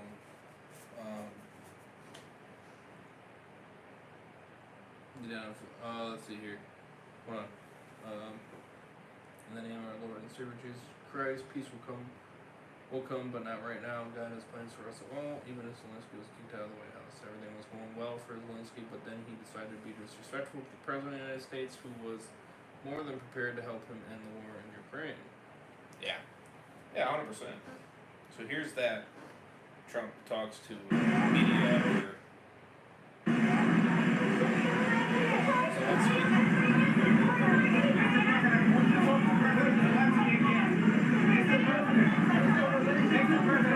So thank you very much. So I just want to say we're going down to Florida. We have a big event tomorrow night. A big MAGA event, Make America Great Again. And it's setting records, and otherwise I'd rather be right now at the White House. But we're doing the big event tomorrow night. We had some big news this week, as you know, because Apple is investing $500 billion. Think of that. And that's going to be it's going to be a tremendous investment. I guess the biggest investment anybody's ever made in the country at one time. But they're going to be investing a lot of money, $500 billion. We have many other companies have just announced they're coming in. A lot of it's because of how we're doing. We've done a great turnaround in a little more than 30 days, but the country's really doing well. Really doing well. We're respected again all over the world. If you look, we had the Japanese Prime Minister We had the Prime Minister yesterday of UK, as you know. We had the Prime Minister of India. We have another 20 Prime Ministers and Presidents wanting to come. And very good feeling. I think our country has really turned around. We had a meeting today, as you know, with President Zelensky, and I would say it didn't work out exactly great from his standpoint. I think he very much overplayed his hand.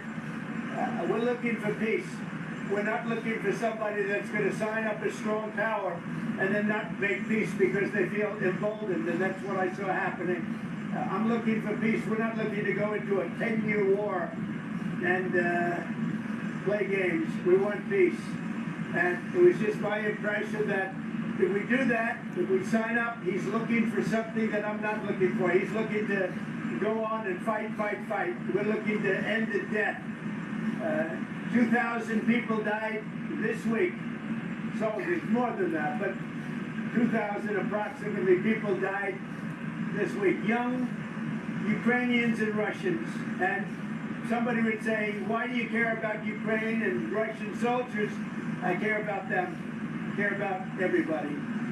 And we're not doing that. Now, if we don't do anything, he's going to have to make peace, but he's dealing with a very weak set of cards.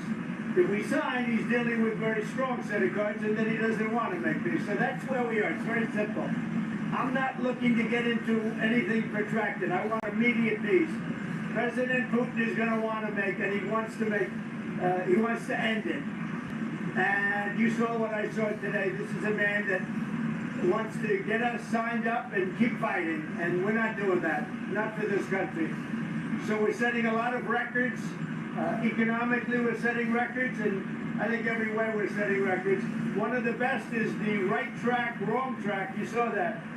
We're on the right track for the first time in over 27 years. People are impressed with that. The other thing is the feeling about our country.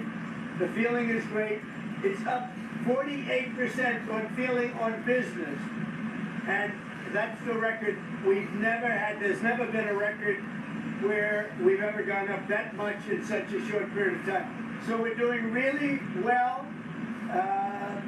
And I guess some of you are coming with us, and if you are, I hope you're going to have a good flight. What? He's got to say, I want to make peace. He doesn't have to stand there and say about Putin this, Putin that, all negative things. He's got to say, I want to make peace. I don't want to fight a war any longer. His people are dying. He doesn't have the cards, just so you understand it, okay? I can tell you.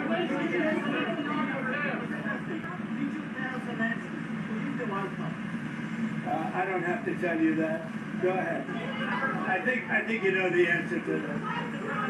What? Wait.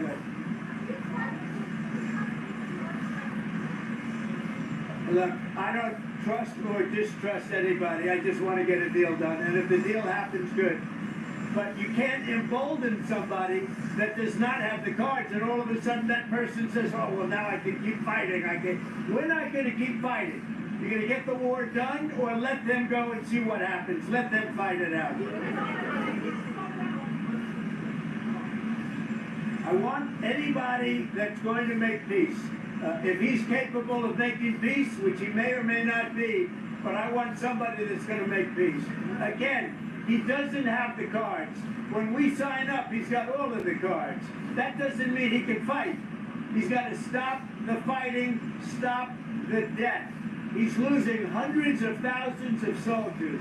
It's time to stop the death.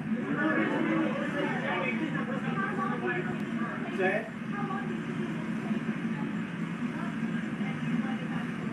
Well, he says he wants it now. He wants to come back right now, but I can't do that.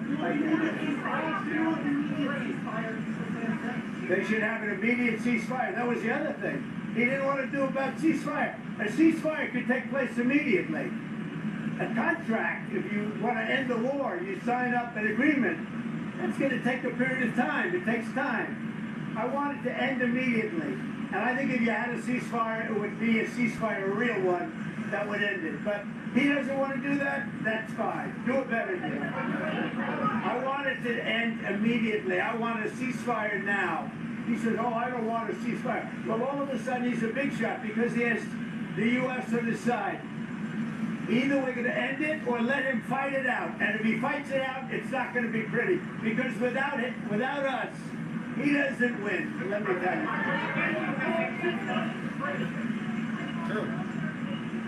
It doesn't matter what I'm considering. I'm just telling you. You saw what I saw today. That was not a man that wanted to make peace. And I'm only interested if he wants to end the bloodshed. Thank you very much, everybody. Facts, yeah, he didn't seem like he was. It didn't seem like he wanted peace. That's what it seemed like. It didn't seem like he wanted that. And if anybody didn't see that, I think you need to watch it again and kind of understand that perspective.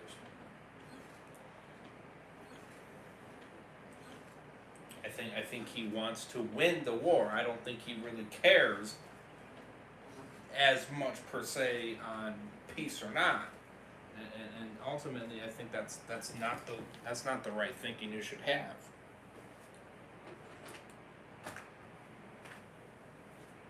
And that's really a shame. But I saw that, and it was, you know.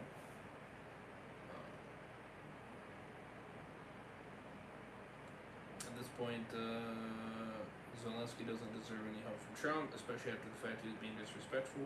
Biden was an idiot. Russian president as a war criminal, and Zelensky doomed his country due to him being a fool. Yeah, made in a bad take here. Okay. Alrighty. I'm gonna react to the interview here with Zelensky and Fox. Come back. Just give the quick take on this real quick and kind of see what else is possibly said.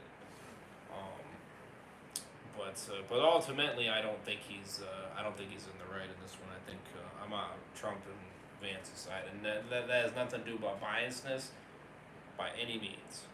It's simply the fact of Zelensky's attitude on the whole situation. It's just not right. Welcome back to Special Report. Ukrainian President Volodymyr Zelensky.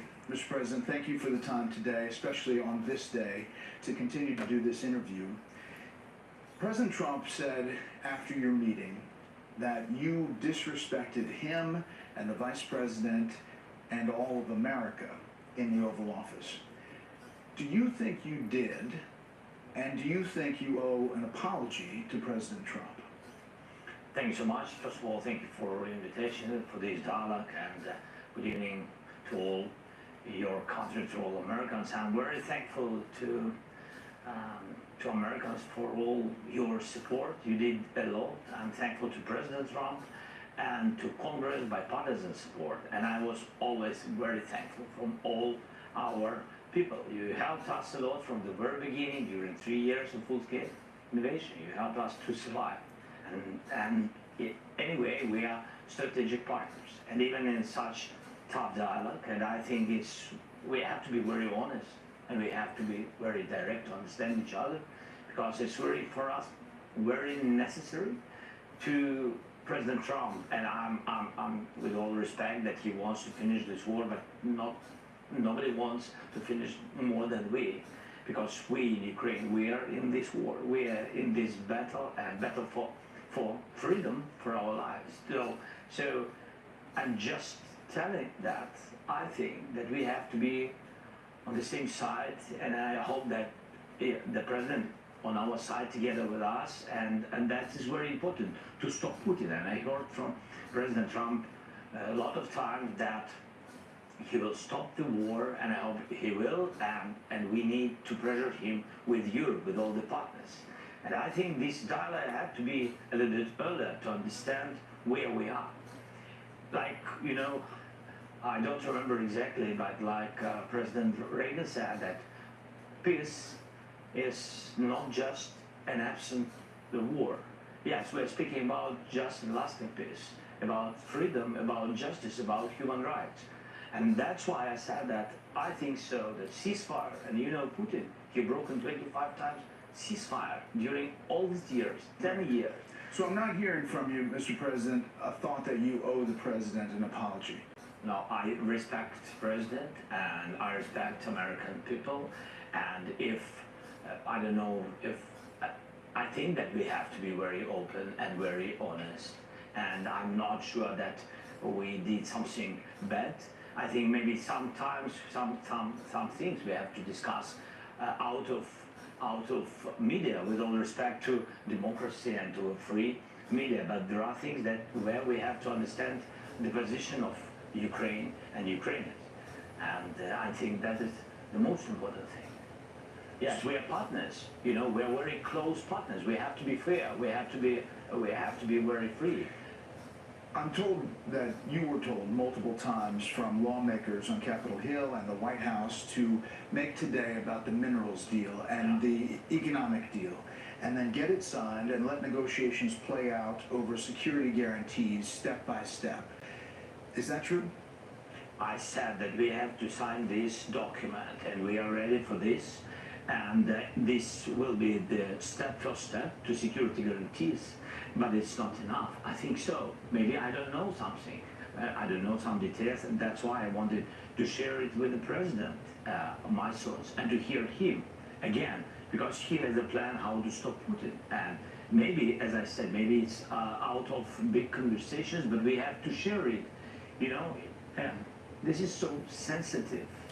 You know, just a ceasefire without security guarantee. This is so sensitive for our people. I'm speaking like a president of a people who are in this struggle 3 years, and they just want to hear that America on our side, and that America will stay with us, not with Russia, with us. That's it. But I'm sure that it will be. This is the first step to security guarantees. Europeans, we don't need to lose them. They are good allies for the United States. The United States is the most, or the biggest donator of support and of peace. But we don't need to lose Europe. And they also want to know next steps. We have to be very open to understand how to stop the war. Right. But do you think the public spat in the Oval Office in front of the media served Ukrainians well today? I think this kind of spat is I mean this this is not good for both sides anyway, and I'm very open, but I can't change our Ukrainian attitude to Russia, and I don't want they kill us for us. This is very clear that Americans are the best of our friends, Europeans are the best of our friends, and Putin with Russia, they are enemies.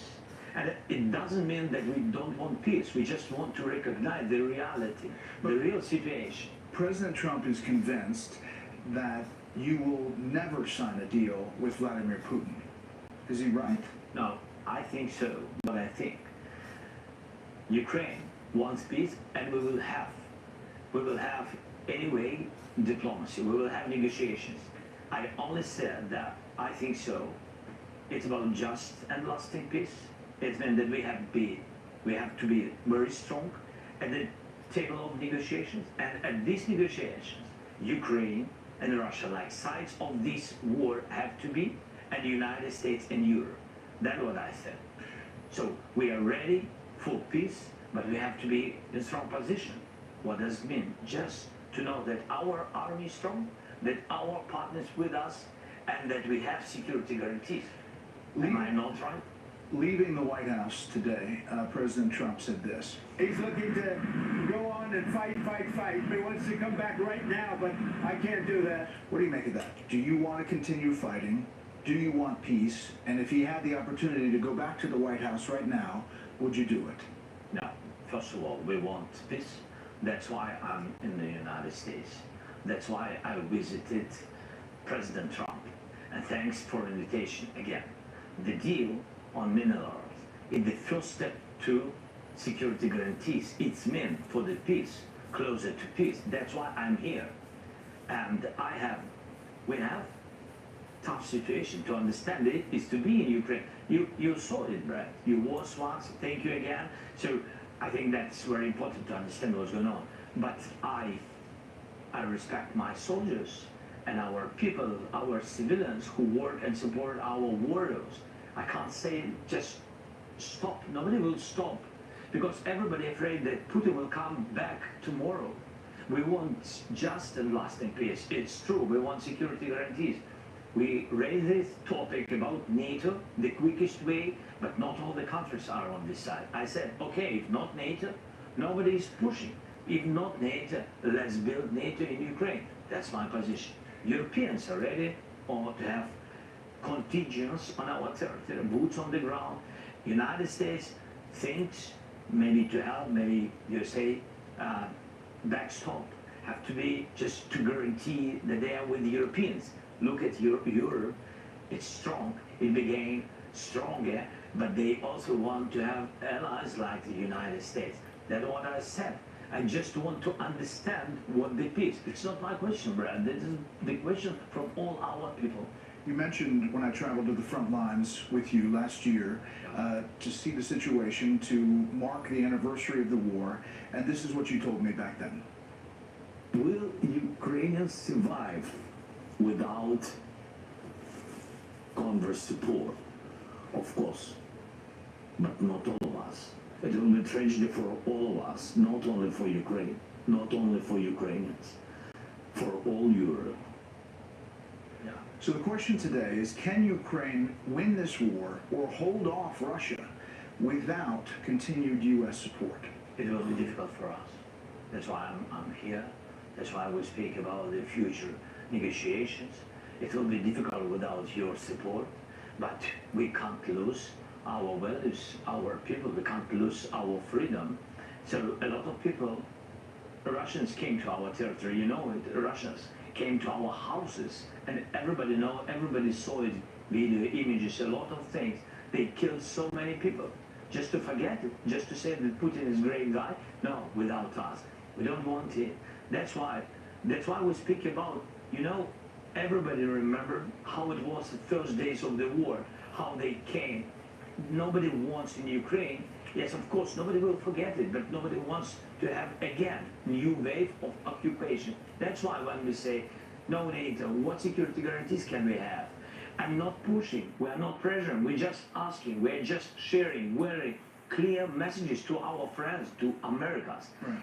If you stay with us, thank you so much, but let's do the infrastructure of security guarantees. Let's just share with our people, just with our people, that America, stay with us. That's great. We count on it. But just to share it and to say it, that's all. How does the war end? How do you get to a deal? You're at a place right now where there is no deal. How do you get it back on track? I think that Europe is ready for contingents and to help us with financing of big army, such big as we have now.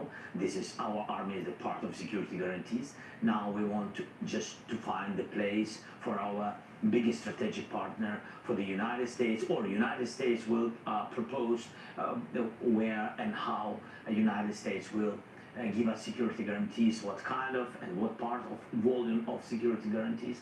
And when we will be ready with this, we will come to diplomacy. To diplomacy, yes, with Russians, Europeans, United States, and we.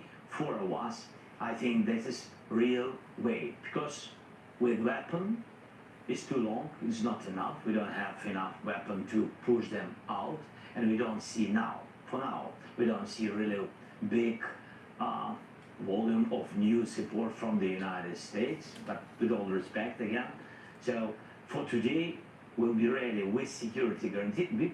Really, when I say NATO, it's not about that we are focusing on this war. It's about very understandable infrastructure of security guarantees. And you see that no NATO countries for today, no NATO countries being under attacks. Senator Lindsey Graham, Republican from South Carolina, he has been a big proponent of you and of Ukraine, said this today after the meeting. I have never been more proud of the president. I was very proud of J.D. Vance, standing up for our country. We want to be helpful. What I saw in the Oval Office was disrespectful, and I don't know if we can ever do business with Zelensky again. He either needs to resign and send somebody over that we can do business with, or he needs to change. So he says you need to consider resigning Is that on the table? I don't know if he will be happy after my words. This decision can do only people of Ukraine. You're not going to step down to do a peace deal. No, I was always ready. I'm not sure that is a good idea for I mean this such proposals. But anyway, I always said if United States will support NATO, so I think that it's enough for Ukraine. So I think I did all I had to do. And if somebody is not happy with me, okay. But between us. Yes, Americans vote for American president. Each European country vote for their president, and only Ukrainian. With all respect to Lindsay, if I can say Lindsay, we know each other. Yes, and only Ukrainians. Democrats have had their president. Democrats have had the opposite reaction to the Oval Office meeting. Democratic Senator Chris Murphy from Connecticut posted this. What just happened in the Oval Office was a planned ambush designed to help a brutal Russian dictator and hurt America's security. Trump has become Putin's lapdog, and America's global power is hemorrhaging as America sides with dictators over democracy. What an embarrassment. Do you think the confrontation in the Oval Office today was pre-planned, like Senator Murphy suggests? I don't know. You don't know? You think maybe? I don't know. No. I don't. I don't know about it. I think no. I think it was just a really tough situation because we've been very open, very direct. What set you off? What made you mad? Because they said your tenor and tone. It's not about mad. It's not. How to say? When you are in the United States. And for example, president or vice president or somebody or senators, doesn't matter, big politicians, yes? When they, for example, say that Ukraine is almost destroyed, that our soldiers run away, that they are not heroes, that Ukraine lost millions of civilians, that his president is dictator, you know? What is the reaction? It's not about me. The reaction is that where is our friendship between Ukraine and the United States? That's it. This is filling, and that's why I do not want to lose our great partners at the United States. And I just said that it's not the first time. I said it by phone, and we had some other conversations, and we had in Munich meetings, and I said, please, be correct. I want to be very polite. Be correct with this number. When you say about the number, each person is important. When you say about a million of losses, we don't have any million of losses.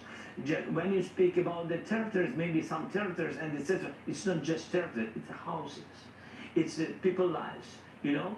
Their fathers, mother, their relatives, grandfather, they died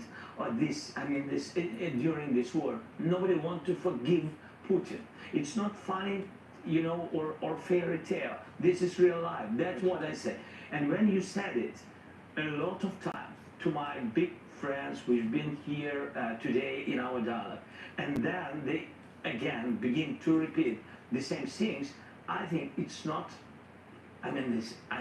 That's why I said it's not a good way between partners, good partners and friends. That's it. And I think that if journalists asking questions to president, with all respect to vice president, he has his interview. This is shouldn't this dynamic, if you're going to be like this, be behind closed doors? Not. Of course. Not. So do you regret that? Are you regretting that happened today? Regretting? Yes, I think it was not good. I think it was not good because we had a lot of different dialogues. I'm always open to media, but there are very sensitive things. I just want to be honest, and I just want our partners to understand the situation correctly, and I want to understand everything correctly. That's about us. Not to lose our friendship. A couple more things. What are the next steps in your mind? Here we are today. Yeah. What are the next steps? I think so. United States wanted this deal very much, And we've been not against this deal, but we wanted to understand what parts in security guarantees will take this deal and what next steps. Just again to understand for our people, during the war, what you don't like, even sometimes hate, surprises. It's understandable. Many terrible things this war brought to us. So we don't want any surprises. Yes, that's why we want to be very fair with our partners. And I think this deal, it was prepared by teams. It was not simple during weeks. And now it's ready. I think that they have to sign. The countries have to sign. The ministers have to sign. That's it. I don't know when they will do it. It depends on the American side. So the minerals deal did not have security guarantees listed in it. It's a part. The security guarantees? This is the part in the infrastructure of security guarantees. Because, for example, President Trump said that I think so that if we will be there in some productions and etc. in mineral, that Putin will never come on this territory where we are. And I said to him, don't trust Putin. Why? I said, because it's not, I mean, we respect and we believe in strongness of the United States, but I said to him that we had more than 20 companies, American companies, big companies on the territory of Ukraine. And we had offices, even on temporarily occupied territories. For Putin, it doesn't matter.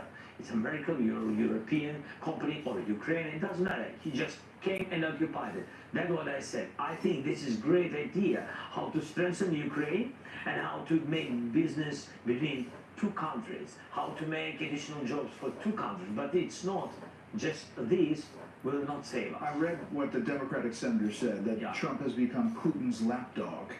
Do you agree with that President Trump is too close to Vladimir Putin in your mind? We spoke about it, and I think today very openly, President Trump, he said that I want to be in the middle, otherwise I will not put these guys at the table. And is he right? I want really, I want to be very honest, I want really him to be more at our side. I will explain why. Because it's not just that the war began somewhere between our countries. The war began when Russia brought this war to our country, and they are not right. And they are not right. They didn't respect our territorial integrity. They brought the war on our territory to our families. Sorry for repeating, to our houses. And they are not right. And of course, all the Ukrainians want to hear strong position of the United States on our side. And from one side, it's understandable. From another side, he wants to find some way of dialogue with Putin. But he always said, as I remember, he always said that peace through strength. And that's why I think that he's strong, the United States strong, two parties together in this question, two parties always together against Russia. You're very strong to do strong steps against Putin. Americans are worried about where the money has gone. Yeah. Will there be a very rigorous accounting of where the money has gone? It seems like there is some question about whether there's corruption or sold military equipment. No, it can't be so. 100 billions we've got during 3 years. 183 from the U.S.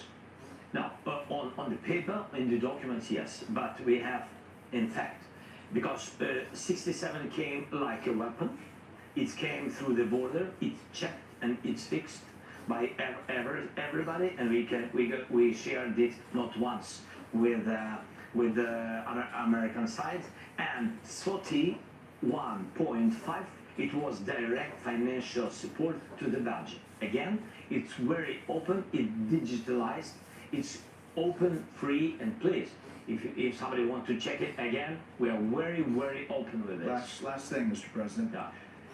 Do you think your relationship with Donald Trump, President Trump, after today, can be salvaged?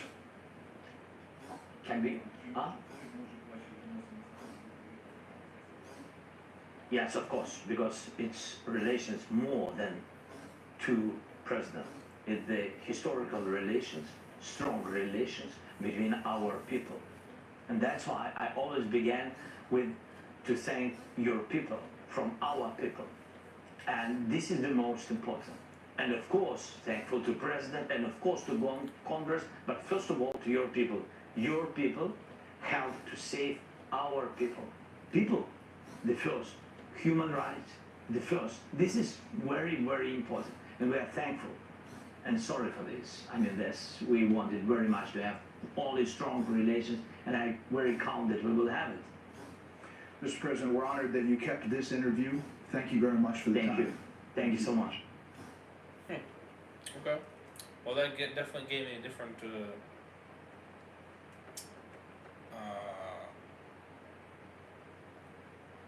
it gave me a different perspective on it.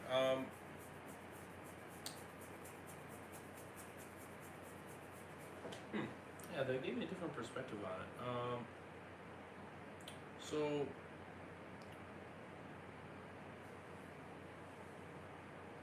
no, I was gonna say it's bread. Bread.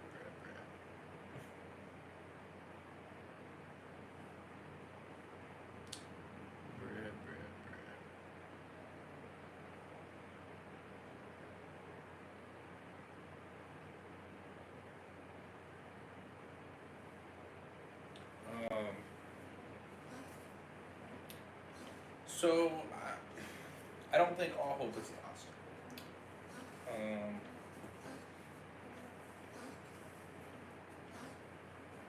I don't think all hope is lost. I think that something can get situated. I just think some things might have been said, or maybe,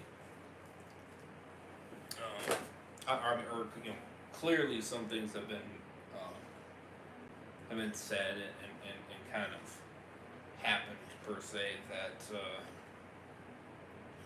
that kind of put things a little bit on edge per se, and that's why it's in a little bit of a turmoil that it's in. So honestly, I think maybe just, you know, have a little bit of a break, right? And then kind of come back to the situation and kind of air some things out. You know what I mean? So, you know, different perspective. I get a lot of the things that he's kind of saying. I can, you know, I get. Like I said, I still agree. I still was with Trump and with Vance on kind of what happened in the situation, but I do see his side in terms of like what he was trying to say and what he was trying to point out, and maybe that just got kind of looked at in the wrong way. So that's, you know, that's that happens. You know, you just do the best you can. It does seem like that he still wants peace and stuff like that, which at first I didn't think that's what he wanted, but you know, after seeing this, it you know, again, different perspective.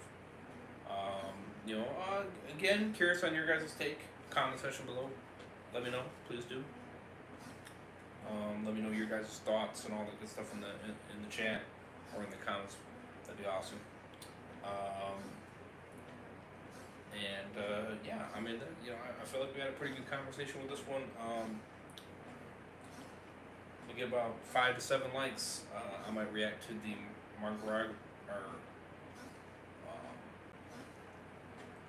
his big event, Trump's big event thing for tomorrow night or whatever time he's doing it. So, you know, if we want that, then we'll definitely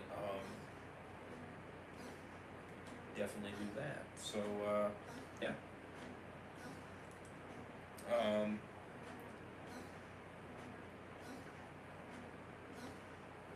So yeah, that's kind of the scoop.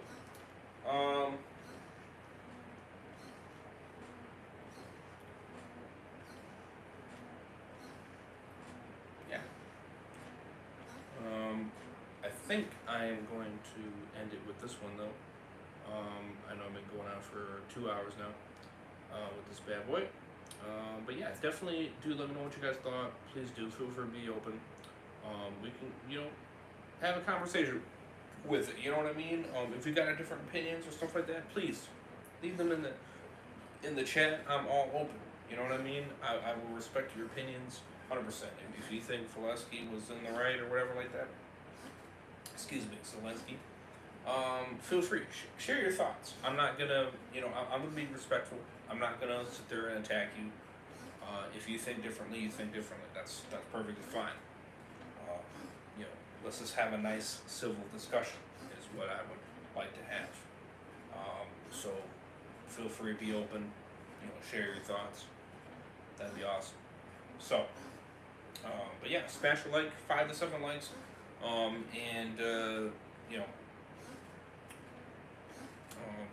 we kind of hit that, I might kind of react to the, I don't know why I can't say it, Margarago. I can't. It's a tongue twister. I'm sorry. Mar-a-Lago. Yeah, see, I'm not even. My brain's also not even working right now either at this point. His event. I'll just say that. I'll just go with that. His event for tomorrow night that he's doing, or I should say now tonight. Saturday night that he is doing. So, if you guys want me to possibly react to it or whatever like that, whether we do it live or whether we do it later, doesn't matter. But if you guys want to see that, smash a like, would appreciate it. Smash subscribe, you guys. Excuse me. Smash the subscribe, you guys. I would appreciate it. Our other Army, I know we lost a couple, but hey, we go up and go down. So, I'm just here giving my takes on it. I am a MAGA supporter, but I do call out wrongs and rights on either side, so it doesn't matter to me. Obviously, yes, I am a Trump supporter, of course, but that's because he is bringing common sense to the country, and that's what we need. It doesn't mean I agree with every single thing he does. It just means majority of the things he's doing is in the right direction. So that's my take. But feel free, please. Let's have a discussion. I'm all for it. Let's just be respectful and have a great time. So yeah. If you guys want me to do more of these, you know what I mean, where I react to more interviews and stuff like that, and kind of discuss and stuff like that, I'd be 100% down. I know I might do a stream on the Shrek 5 look and all that stuff, and maybe the new Minecraft trailer as well, the official one, or the final one I should say, so I might do a big ass stream, kind of going over those different big things. So maybe we might do that maybe Sunday or something like that, depending, I don't know, we'll see. But yeah, so we're keeping on the grind, you already know. Every day, boys, hit that bell, be notified when I do go live or upload fire content like this. I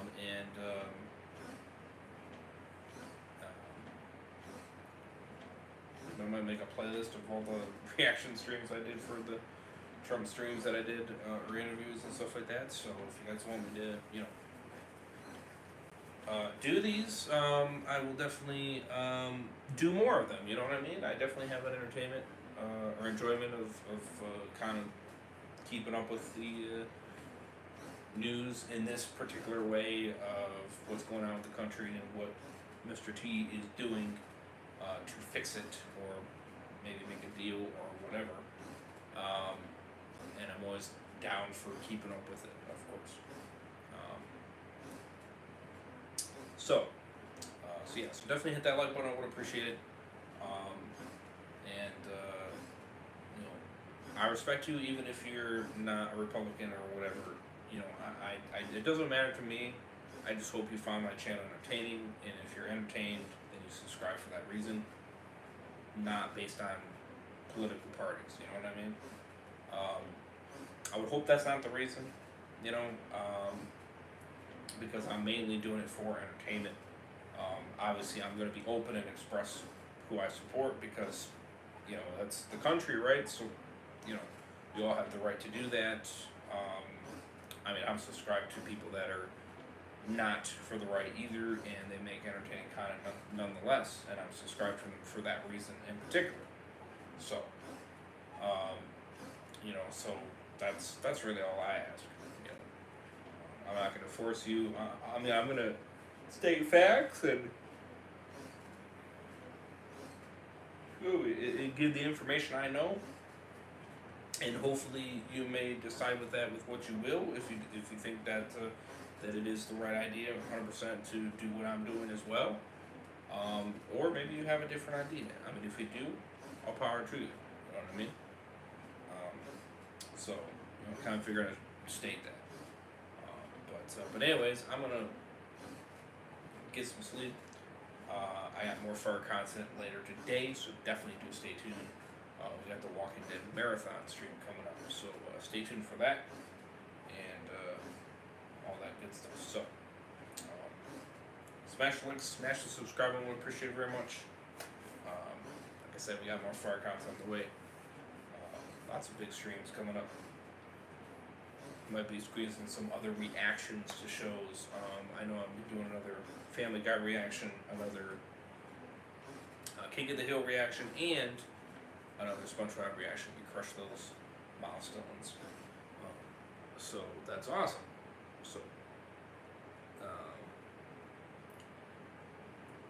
So,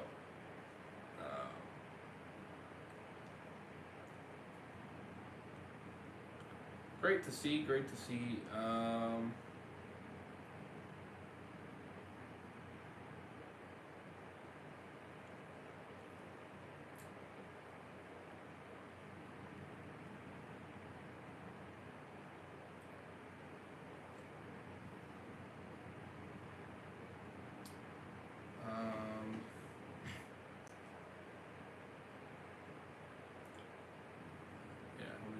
Yeah, so yeah, we'll be doing another SpongeBob one as well.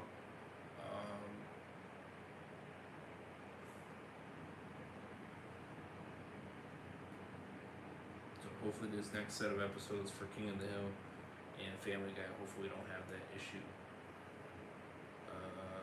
this time. But you know, I definitely suggest watching them right when I do them, or within the next couple hours of it being up on the channel.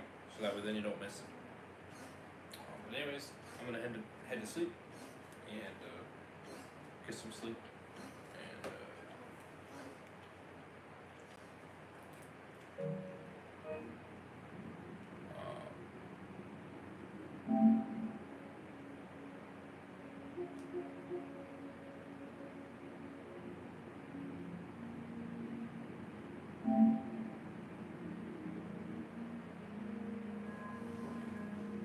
so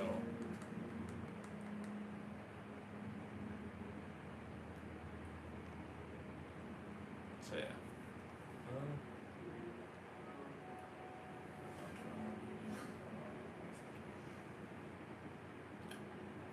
Trying to think.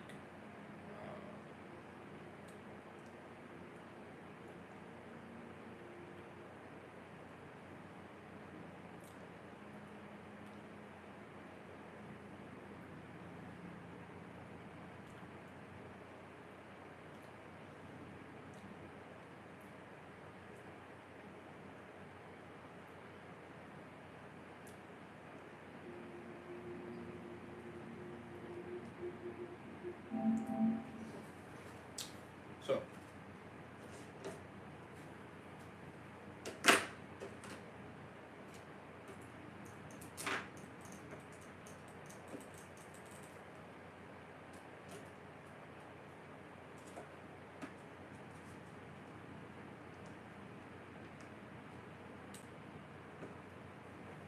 smash a like, subscribe if you guys are new, would appreciate it. Links for everything in the description. Check them all out. Check out Mr. Heisenberg. Twitch channel, second channel, all that good stuff down below. If you guys want to help support the channel, become a member. Would appreciate that. Get extra content, links to the streams, etc. And many more other content.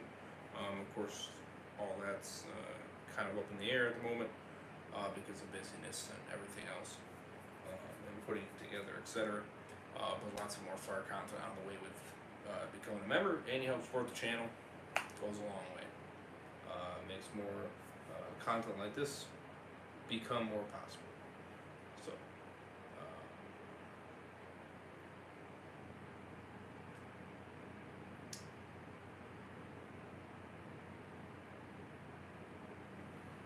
So, hope you guys enjoyed.